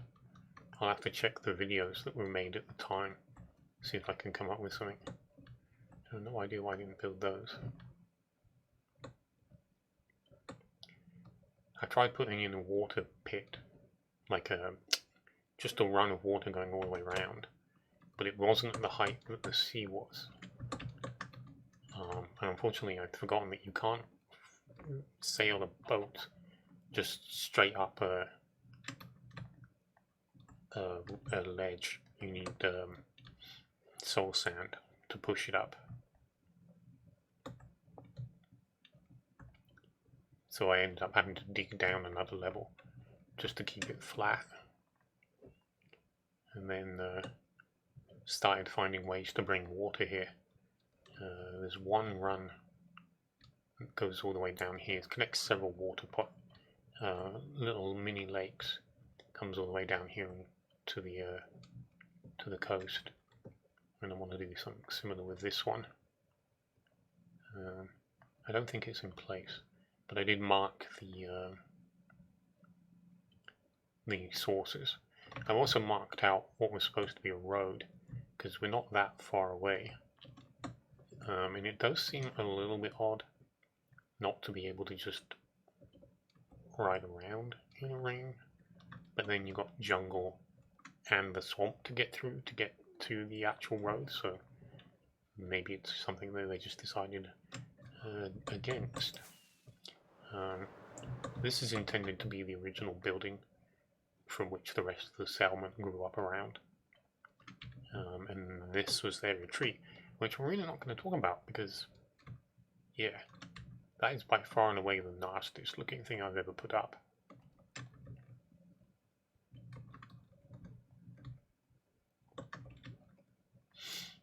I don't really remember what I was trying for anymore, but I'm pretty sure I never hit it.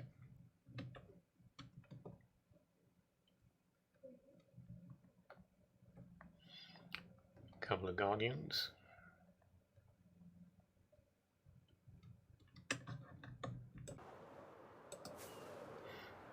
Okay, and now we're coming up on Trilby. Trilby is a purpose-built channel. It wasn't here. It's not chunk updates. I just carved it out to allow shipping through. It's probably not big enough for that, especially this god-awful bit. It's kind of obsolete because the ships can mostly sail by this point, and I think the original fort has fallen out of use. This is not unfinished, it's in ruins. But they did go ahead and build their naval academy here, which is what this building's supposed to be.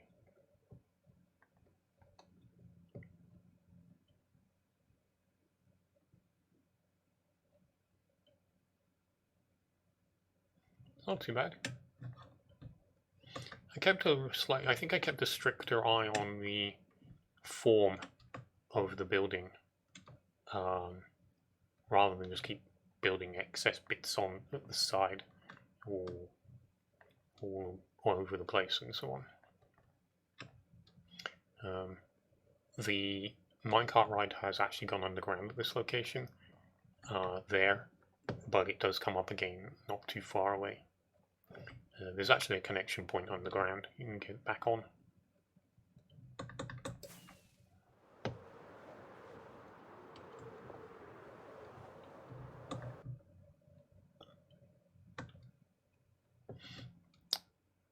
Major mining location. I think they are all sat over something. Possibly sat over the same mineshaft. I'm sure this is where I came up with the original design for the mushroom mining facility. These were all basically put in this. One of them was put in a structure block and then rebuilt. And then I would do things like add the extra bits at the sides, change up the shape a little bit, change the colours maybe, to create unique looking buildings. This is Oxgard. It's meant to be a hexagon. It wasn't until I finished building the actual walls that I realised it was 8-sided, not 6. Not really sure how I didn't notice that sooner.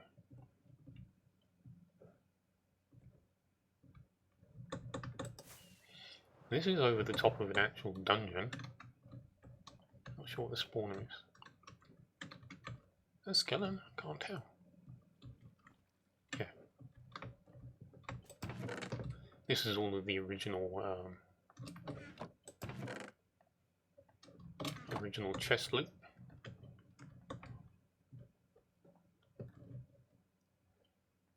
And then you can see this is where the minecart ride comes back out. Although this looks like a desert temple build alteration, obviously a very fancy one. It is custom, although I did mimic the original design.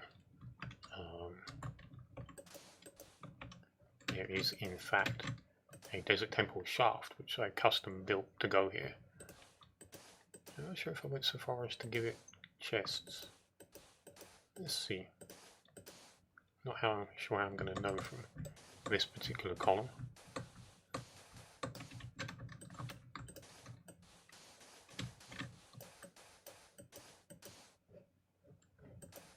Oh, no. No chests. Gonna make people sad. I'm gonna dig all of this sand out thinking they're gonna find something and they won't.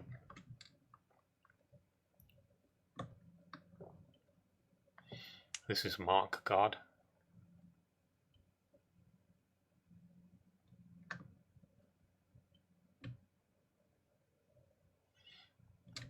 I quite like this one. It's simple, subtle. A few outlying buildings, your windmill, your farms, all sat on top of the hill. Pretty simple structure. A little bit of extra farmland for some reason.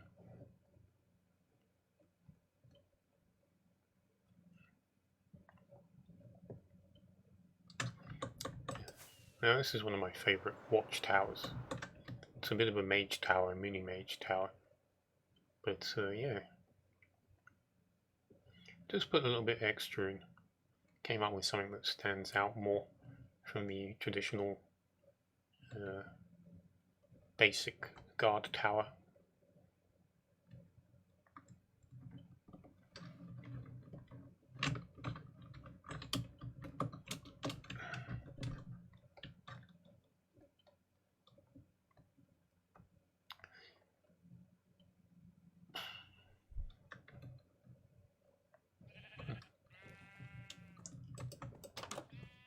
Yep.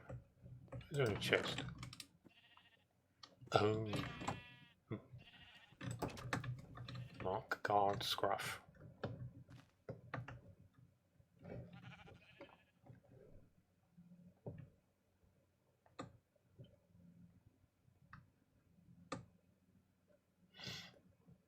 I think I must have started to get a better feel for how to do this sort of thing. Because, you know, we got one house here, just slightly off of the road. And then you've got these other row of houses here, and then there's the big one. This is completely naturally spawning pigs. Just went nuts. You've got your big manor house, which apparently has pigs inside.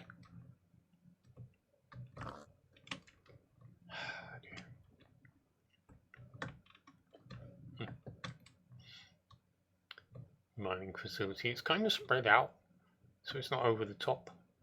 There's a nice look to it. Doesn't make the biome feel crowded. Another mage tower. I don't know if there's any significance to this one being in the middle of the forest. Let's see if I've left myself anything. Nah. And then, I think this is natural. No, it's not. Is it? No, I remember building this. No, none of this is natural. This is, but everything in this quarter, this little triangle here, I added to just expand the forest. That was a pain in the ass. And then you got your fallen world tree. I'm not really sure where the rest of it is.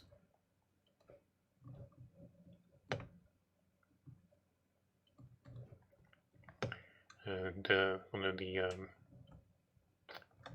what's it called?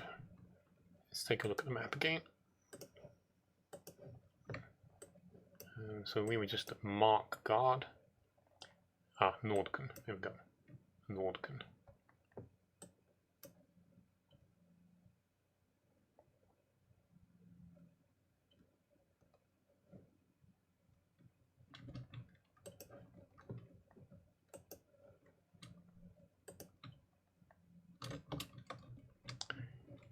So yeah, a little bit more elaborate, building multiple duplicates of the old style farms. There's the well. Custom inn, just to include as many extra doors as possible, spawn as many villagers as possible, back when that worked. I think I was always planning to put in at least some sort of northern dock for it, either here or here. This looks nice, but this is obviously blatantly more convenient. This is the Ankh-Tal. In terms of games, the in-lore, in-world history, I think this is the oldest structure. I've not really put much thought into who built it or why, but clearly some themes of it have been borrowed by the Grey Knights. And then you've got the other end of the Idaho line, the defensive perimeter.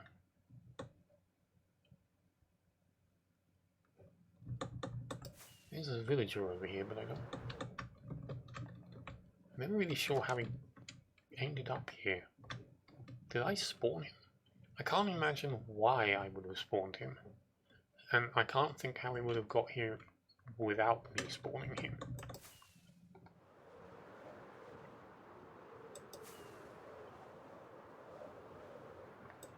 I'm going to cut across here. And we're going into, this is the Rushmore, and we're going over to a prison called the Reich Hold. There are a couple of prisons. Really not much else to be said. They have their criminals, and this is where they will send them.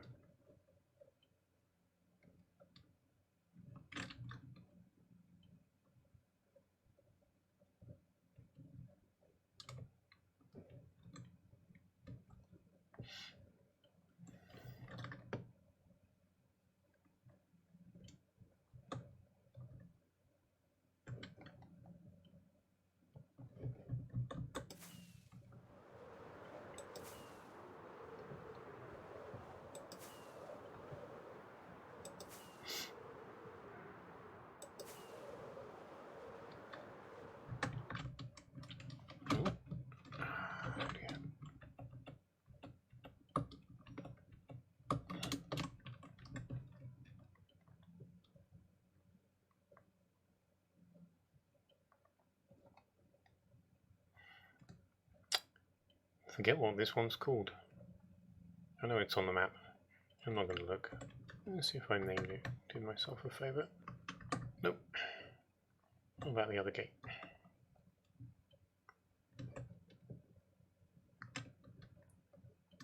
Nope. I'm not going to do my future self a favour by putting a sign there now. I'm not actually sure this is marking anything. I think this is just here on the road. So this is Duncan. One of my most regular watchers asked if he could have a building named after him. And I said, yeah, sure. And then very quietly built a building for him to be named after him.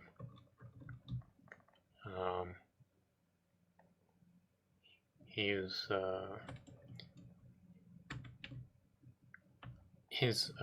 Twitch name is X2525, and I said it was called Duncan. Well, probably too late to say I'm not going to dox him, because you could probably figure out why it's called Duncan. There is an underground.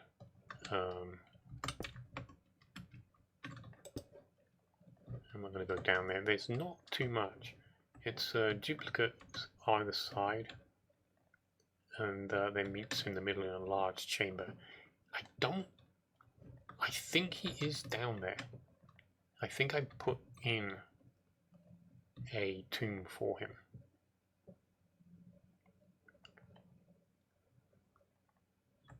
I do love the way the glass works from above. Coloration on this is really nice.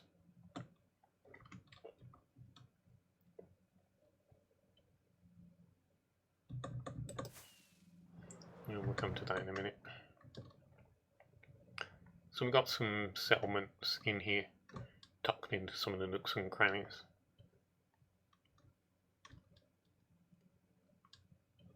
And actually we will go this way as well. I can just turn around and double back afterwards. I think I might be intending to connect this to another piece of road in this direction.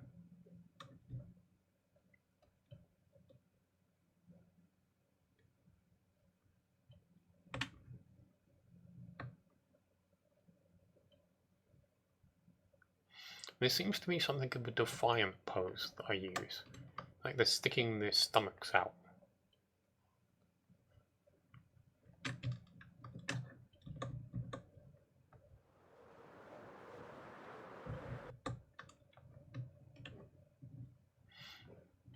It's a combination settlement. I seem to get into the habit of building these for a little while in the north. A fully enclosed wall, you know, mining facilities, and other stuff, other accommodation.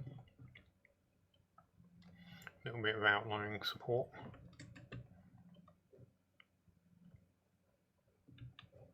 I'm not sure I know what this place is called. I think this is one of the areas I've had trouble drawing on the map. Yeah, it's the biome is there and the settlement is marked, but I haven't put any names in place yet. It's probably a sign I can't remember what it's actually supposed to be.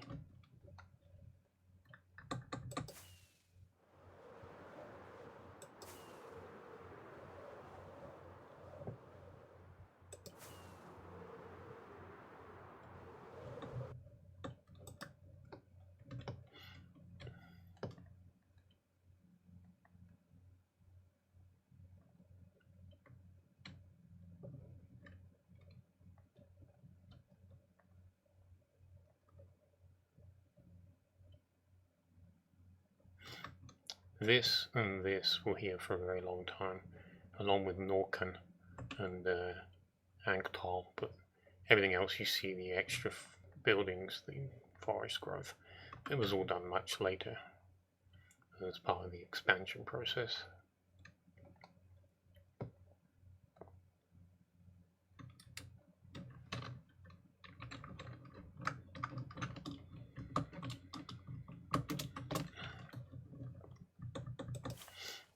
And then we come to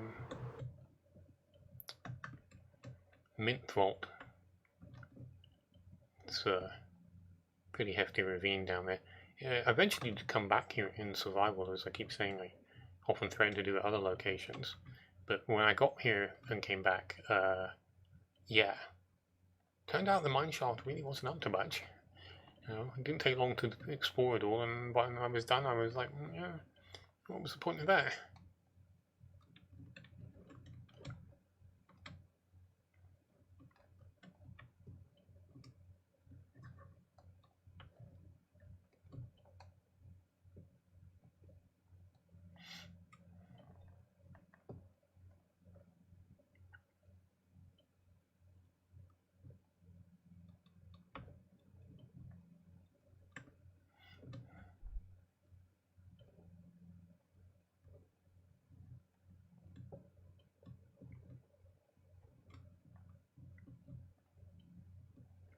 Oh, looks like it's getting even more elaborate.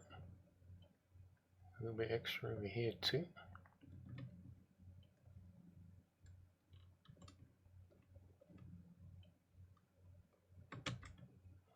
So these guys actually mark the point where you cross between I'm not, well, actually, you know what? Where I am? Okay, I'm at the Trigate. Yeah, I think that this is the point where you move from Nordran into the Norcor.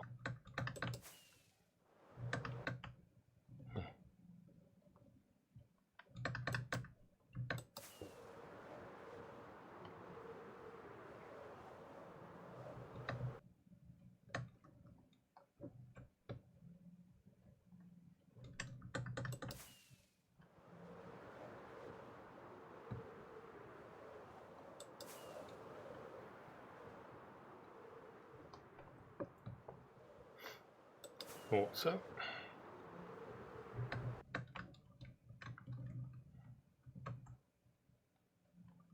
Rumarahn, very old structure, one of the oldest, built before a lot of the other major work was begun.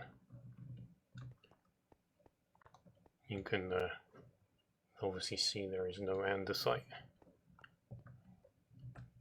and where's that here in a moment? That's Myntvalt, so you obviously just flew across from there. And we've got pretty much this to do. All of this. It's gonna take a while still. I may have to persevere tonight and just stick with it until I'm done. Which way did we fly here?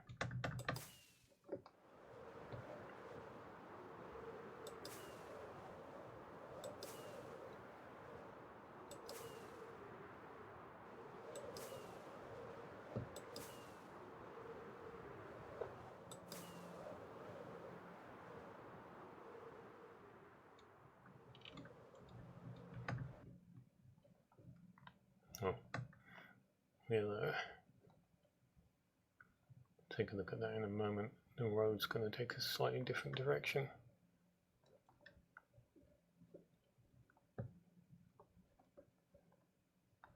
So this is actually part of the, as I say, we're in the Norcor now. I think this is the North Flat, what do they call it? It may not actually be marked on the map yet.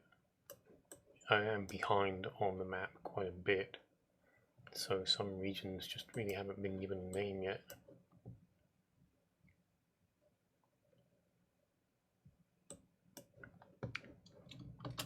But yeah, this is Bit and Shell. This is quite an old building, done at the same time as the track, so really part of the first phase of building. This is extra. This wasn't part of the original. I don't know if I discovered something down here. Not something I can remember doing. It may just be something I'm stuck in. Yeah, I don't think there's any real meaning, importance to the placement.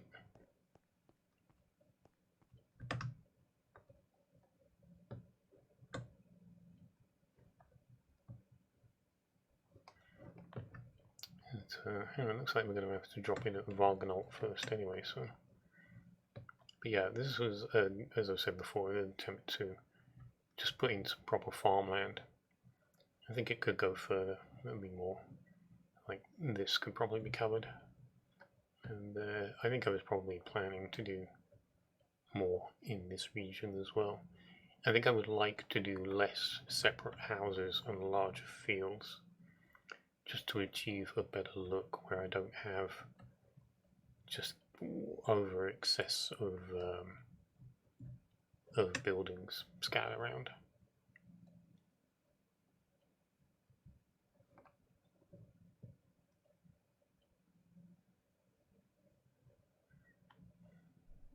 Oh. We've obviously got a mining facility sat there. And more farmland.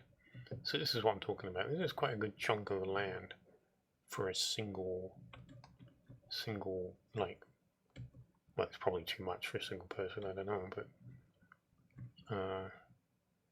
yeah, it feels like a good area to have, like, and then there'll be another one here with another house with its own fields. And then this, I'm not really sure, is this a lie? It may just be a house.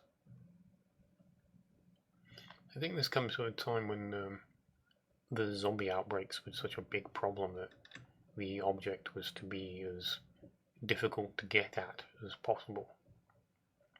Although they did eventually discover that the zombies could go underwater.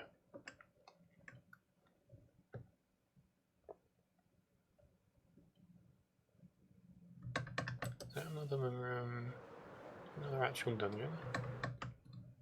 Yep, there we go. What have we got down here? Spiders. That's funny.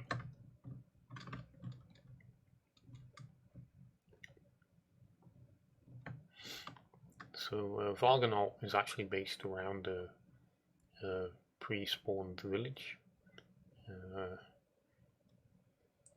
This has had probably, I mean, it probably had the least amount done, because I stuck with the wood, oak wood, so, and then mimicked it, so, like, I think a lot of this is custom, but I think this is the, yeah, library. I don't know if this is a custom library or the original library that I just extended.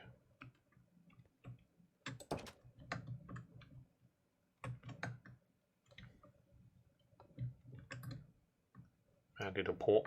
For a long time this port was just a floor plan, and another nice looking ship might make an ideal standard to put in random locations. I think I might have to at some point just pull together some of the other attempts I've made and then kind of maybe just pick and choose.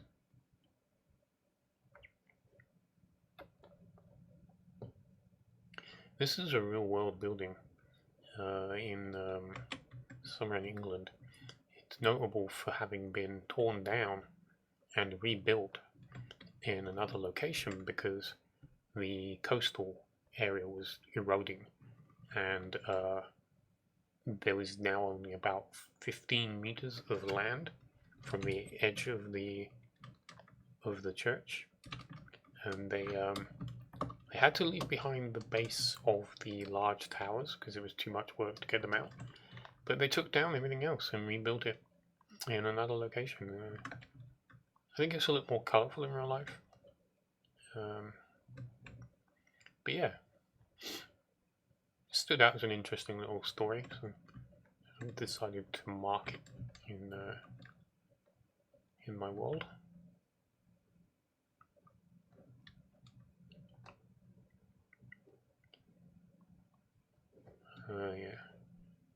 We're gonna veer off this way, go up and see Lakra.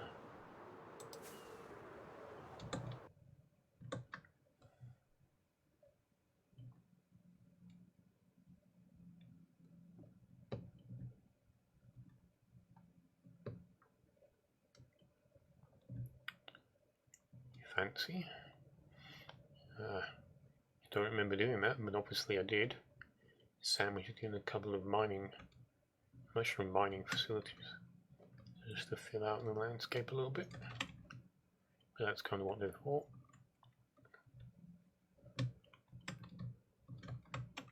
Ooh. Do we go all the way down? Yeah, I don't think so, but ooh, not done yet. I don't know if we're at the bottom of the old map. Oh, we are indeed. Nice. Well, got a little bit elaborate down here, didn't I? I assume this was a mistake. I don't remember. Or if I... Is this one of the locations where I've broken through into the deep slate? Where do I get in? To go down any further? No. Okay.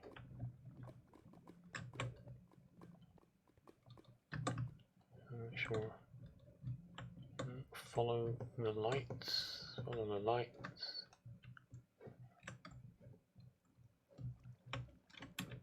Except when the lights don't lead you in the right direction, don't follow them then.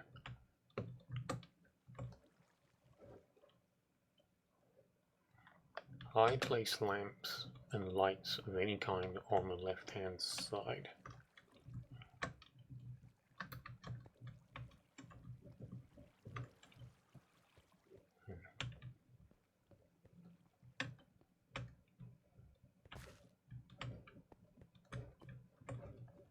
And I'm kind of ignoring that now.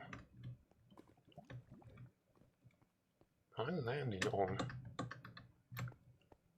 I thought oh, sorry, let's just take the stairs.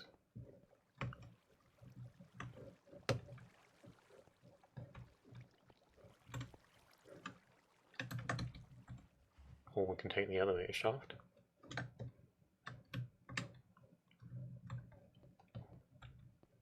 Oh, there we go. Very convenient.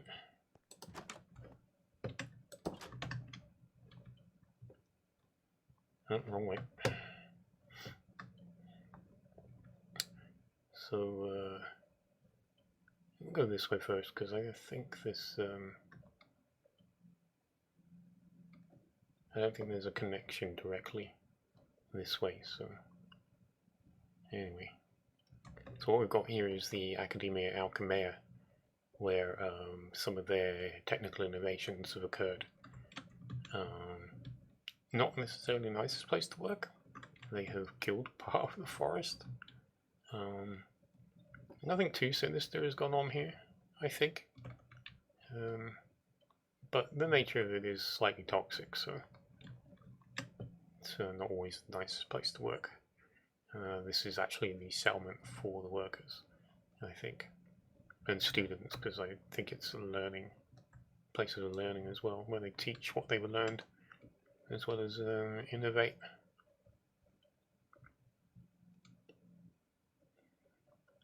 It is based partly on a particle collider. There's actually a circular donut inside. I don't know why. Well outside the technology of what they use. So yeah, this is the town of Lakra. It exists for one reason only. So I can do this, and I'm going to fail, I know it.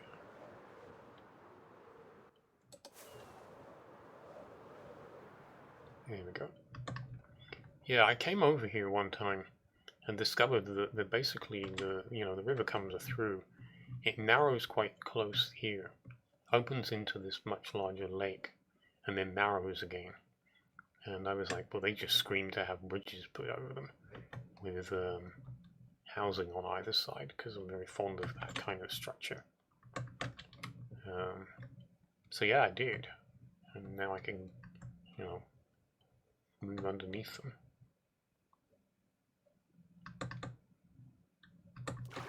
It's cool. I like it.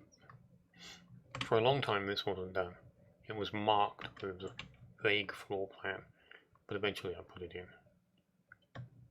And alright, okay, that goes to that mining facility. I think the road must connect as well. And you've got a little bit of a ruined thing. I'm assuming it's some sort of like place of well, it looks like it was a readout, probably. And I'm not sure whether this is just an ornamental garden or like an important site, a place of pilgrimage, that sort of thing.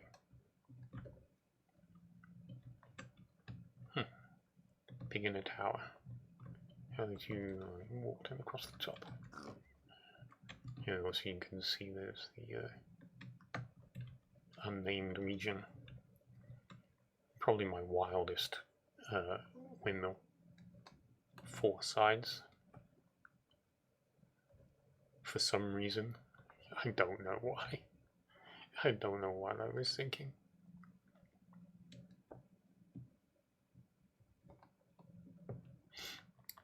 Unfortunately, this was built afterwards, but it was way too close. It was just like, I'd marked it out, I'd put floor plans down for bits and pieces and gone like, I know what's going here, I know what's going there. But yeah, I should never have built this.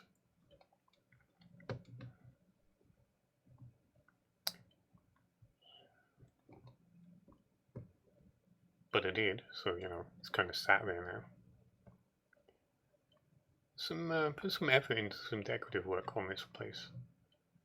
A couple of buildings that were marked out and then sort of partially begun have obviously since been reduced to scaffolding to let myself off ever actually doing it. And yeah, probably put cranes in would probably be nice. One of my standard round community buildings. It's nice. They're custom built. I didn't use a structure block to place them, unlike the mushroom mining facilities. And then, so from Lakra we actually have access to one of the first, or probably the second necropolis that I did. I think it was the second. A Dun of Hexpedunter.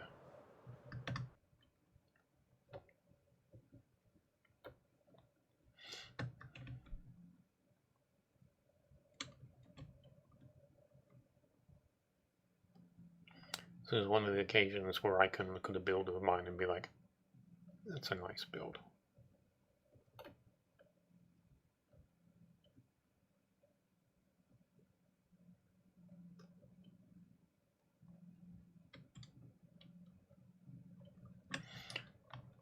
So, like some of my buildings I've shown, there is a master design involved. It wasn't necessarily part of the plan. The original concept was actually just the tower in the middle, and the introduction of all of the extra design elements came afterwards in pieces. I suppose, in fairness, it's actually impressive it's as coherent as it is, given that it was not properly planned out. Oh, let's let it get dark.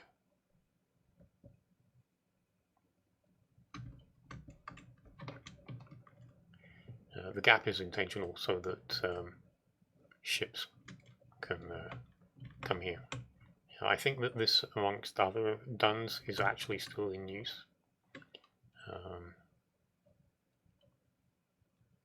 And may have actually been built by the Grey Knights themselves in comparison to others.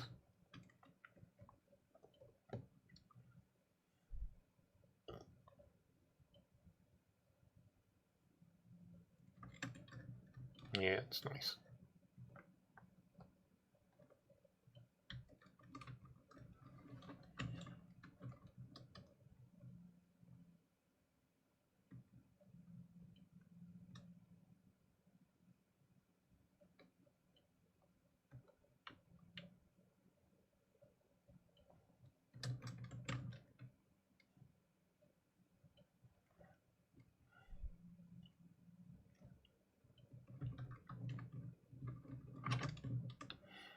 There is quite a large underground component to this one.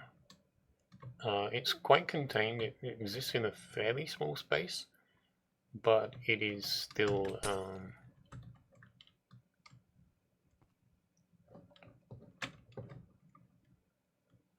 don't think I missed my stop.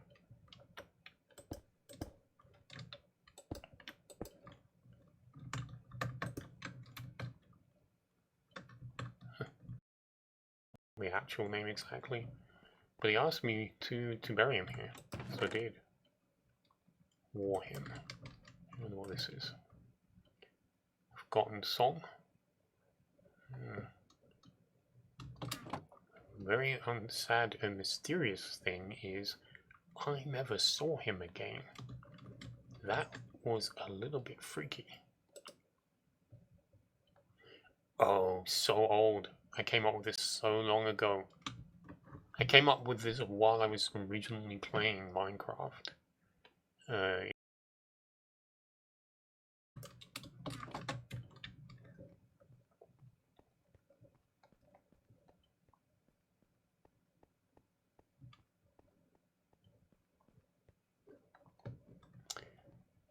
yeah, I think it's probably the most impressive done. The main tower of Dunroman is it's quite good, but the rest of the site is very lacking. But yeah, here is a complete product. I think there's only one part that I would want to re-explore, and that's the internal. This land, I'm okay with it just being bare, but it's a bit too bland.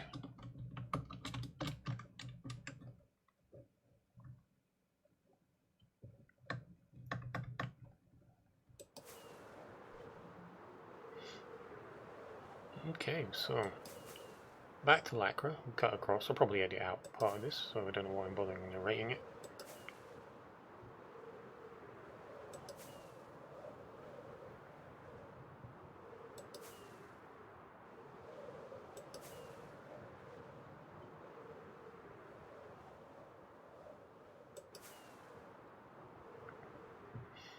Where do we go?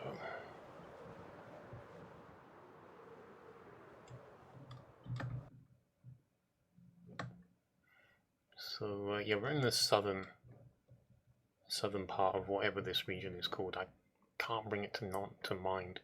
It is written down in this case, but I can't. Not on the map yet.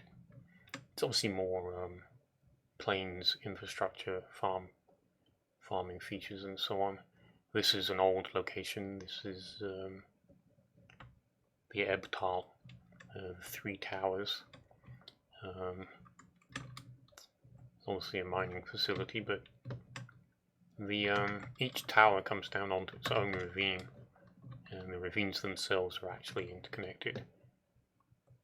You can see I've done some preliminary stuff where I've filled in water where I want it, and then I think this is all three of them. Looks like they actually connect at one point. But yeah, well, I'm not sure how far this goes. It might end there. Yeah, so as I've said many times, this is the kind of elaborate thing that I will mark, and I think that in this case, the quality of what's down here probably got the building it deserved.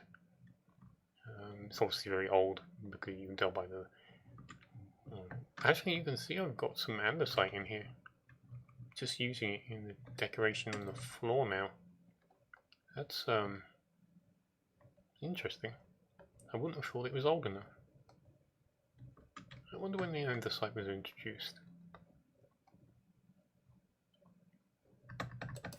Now, let's see if I'm not sure if there's anything out here. I started filling in some of the excess, or draining some of the excess pools. Just trying to do something. Oh, I don't believe I said that. Is there anything out here? Yeah, there's something out here. Just remembered. But yeah, just trying to minimize the amount of water that's in the desert. It is a bit excessive. This is some chunk update corruption, so there's 2 missing chunks that weren't explored and got revealed later, so I did a little bit of work turning it into a small oasis. Looks like a mining settlement. You know, I'm not actually sure this is even indicated on the map. Let me see. Okay, it is marked on the map, but it doesn't have a name.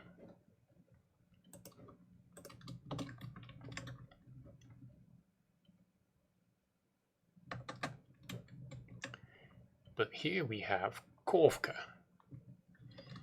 Korv'ka is another building that belongs to the cult over the Nether.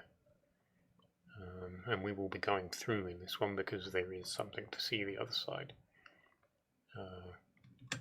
It's an anti-element design, depicting various forms of corruption using Nether components.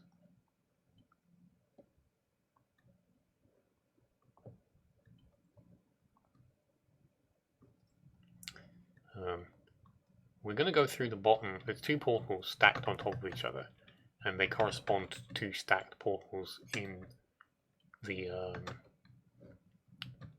Nether. And the idea is you come in at the bottom one. You can't actually get up to the upper floor without doing this, but you enter through here. And you can see there's a hole all the way through to the roof, and that's the second portal. There is a pathway up. There's a small building. A couple of markers for finding my way between the 2 locations that do exist down here. And then you've got this big block. I don't know if... yeah, so we won't go up through the path itself. It's fairly straightforward, but it goes back and forth a lot. There are walkways and little windows and stuff. And we'll skip right on by, because basically you come up inside this building. It's the Black Cathedral.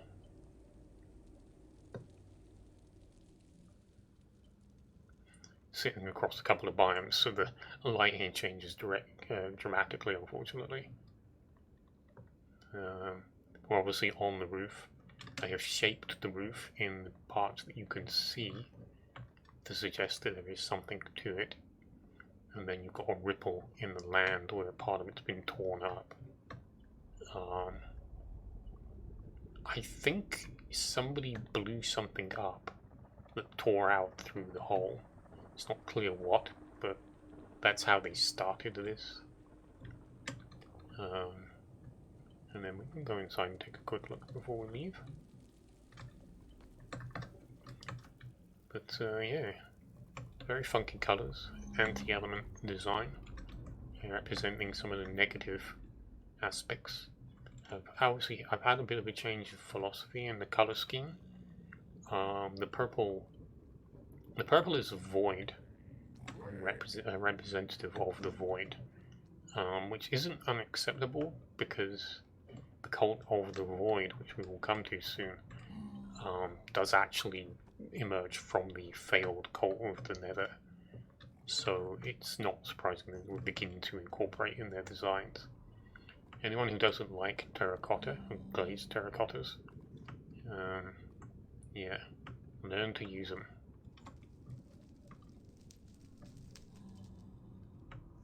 A couple of different designs here with the circles going in different directions, aren't there? I really played around with it.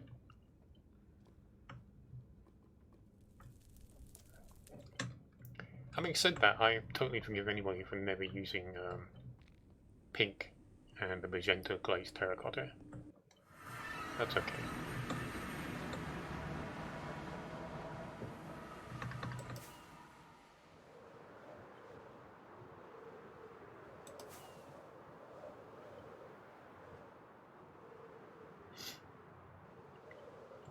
I think this is Ebton.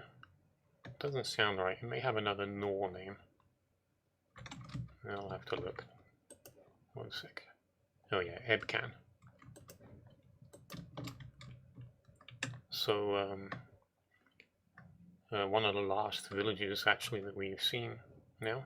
We're almost back at Edarin, Coron rather, but the last of the villages that were pre-spawned. Oh yeah, there's a well. Looking straight at it.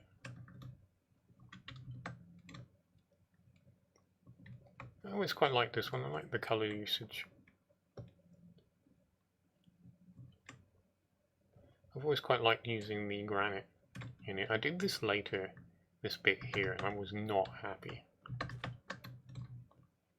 This is obviously natural, and I think I accidentally exposed it digging the road, but I knocked out as much more of it. But I don't feel like I really turned it into anything. It's just a hole in the ground. I'm just reluctant to dig stuff away, so I really ought to take off this and just make it a wider, more obvious hole.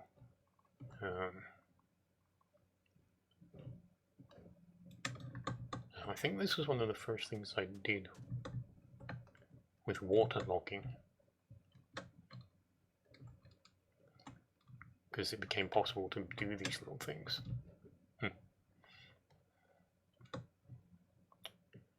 But I think that is it, almost.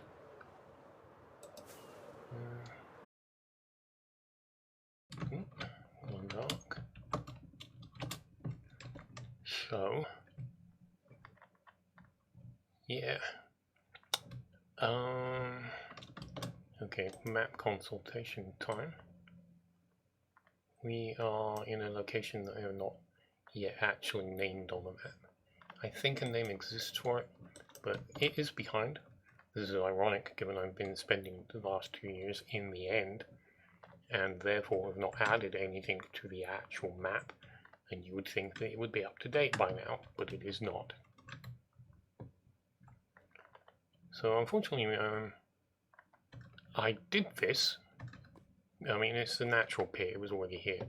And when I was riding the roads, I rode straight into it, even though I put it here. And my horse died. Spoticus. Skull of the Martyr, Lord Ashaf. Let's go why his skull's in here. That's another watcher of mine.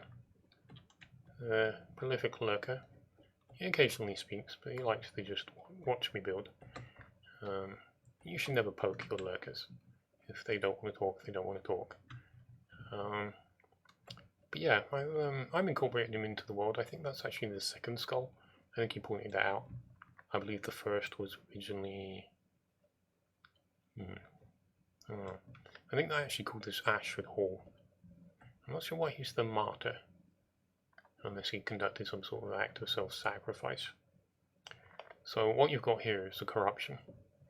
I believe something fell from the sky and penetrated this lake, and has ended up nestled in the depths, causing this crystallization of the trees, which has been spreading. They've preemptively sealed off the land to try and contain it, and as yet that has not gone out of hand, and I think they may have actually eventually dealt with this problem anyway, but the whole story is not too well fleshed out.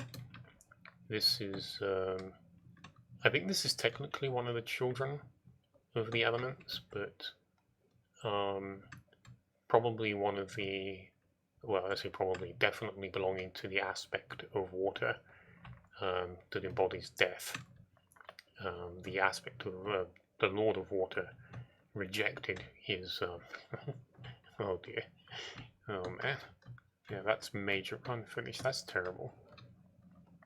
Anyway, what was I saying? Yeah, the Lord of Water rejected the idea that he represented both life and death, and that he only really represented water. And this this disagreement within himself led to him splitting himself in half, and he became two aspects of water, one life and the other death. And the death aspect has been causing a lot of trouble, and this may be his handiwork. The ravine is natural. I've carved it back at the lower half to open it out and give it a little bit more room to play with. And then, yeah, there'll be things like this. I think this was an experiment at some sort of, you know, icicle-ish. I think it needs blue in the middle. Probably one of the reasons it's not working. But yeah, this, I think the tunnels have already been sealed. I don't want this to go beyond the ravine itself. These areas have been intentionally carved to mimic the normal terrain generation for caves, to make it look as natural as possible. But somewhere, I think I may have actually passed it. Sort of see a naturally occurring dungeon. Oh, where is it? Yeah. Okay. Yeah, I think I passed it. It's going in the other direction to where you come down. Yeah. The original intention was that this was a portal to the realm of death, i.e. the death aspect of water, entropy, essentially, I think is what I was supposed to be getting at with it.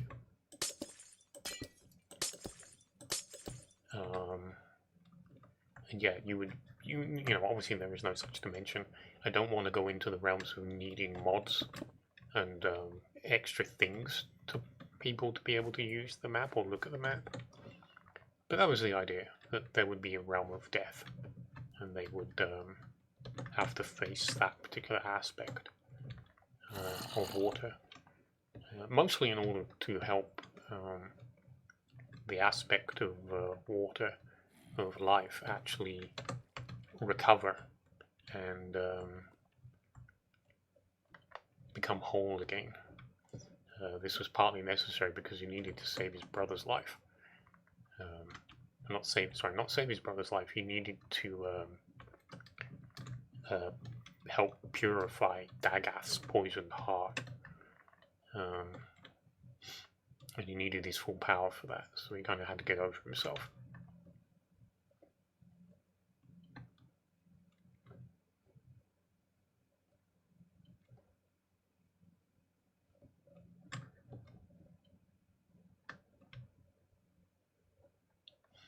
And then, yeah, so we've obviously got the little battlement, little manor house here. I think this is Ashford Hall. I'm not quite sure why it's sealed, other than the fact that they don't want people coming in, because they don't know what they're dealing with. I think this was meant to be implied as one of the sources of the zombie outbreak, the one that would end everything and lead to there being no life in the Minecraft world, and all of this being gone it may not be that simple. It may be a result of multiple outbreaks in different locations. And you can see over here is something we would have seen in the first video.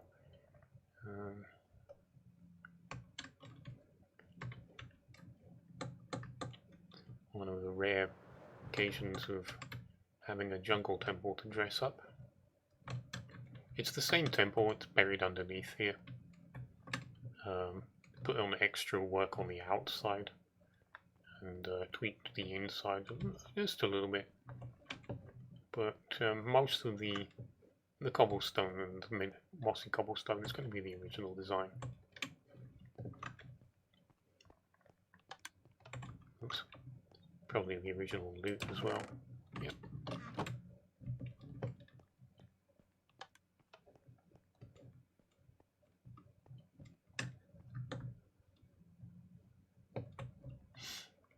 But yeah, with that, we are literally in sight of Korv'ka.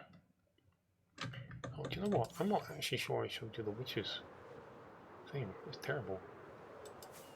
It was probably on camera a couple of times as I moved around, but yeah.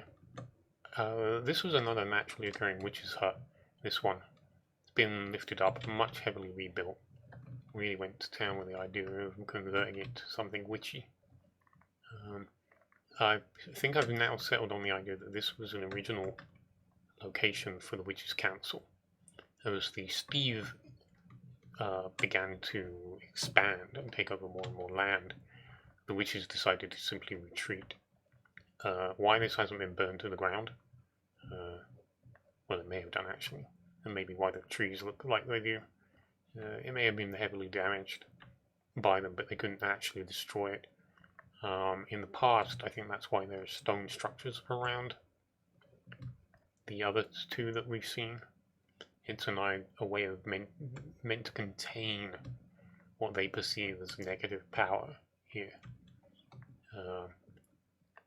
I think it might be an idea to imply that there was some of that done here. Maybe the power here was so great that their efforts were thwarted, and they just sort of abandoned it and were like, well, yeah, we're just not going to go there. But there you go.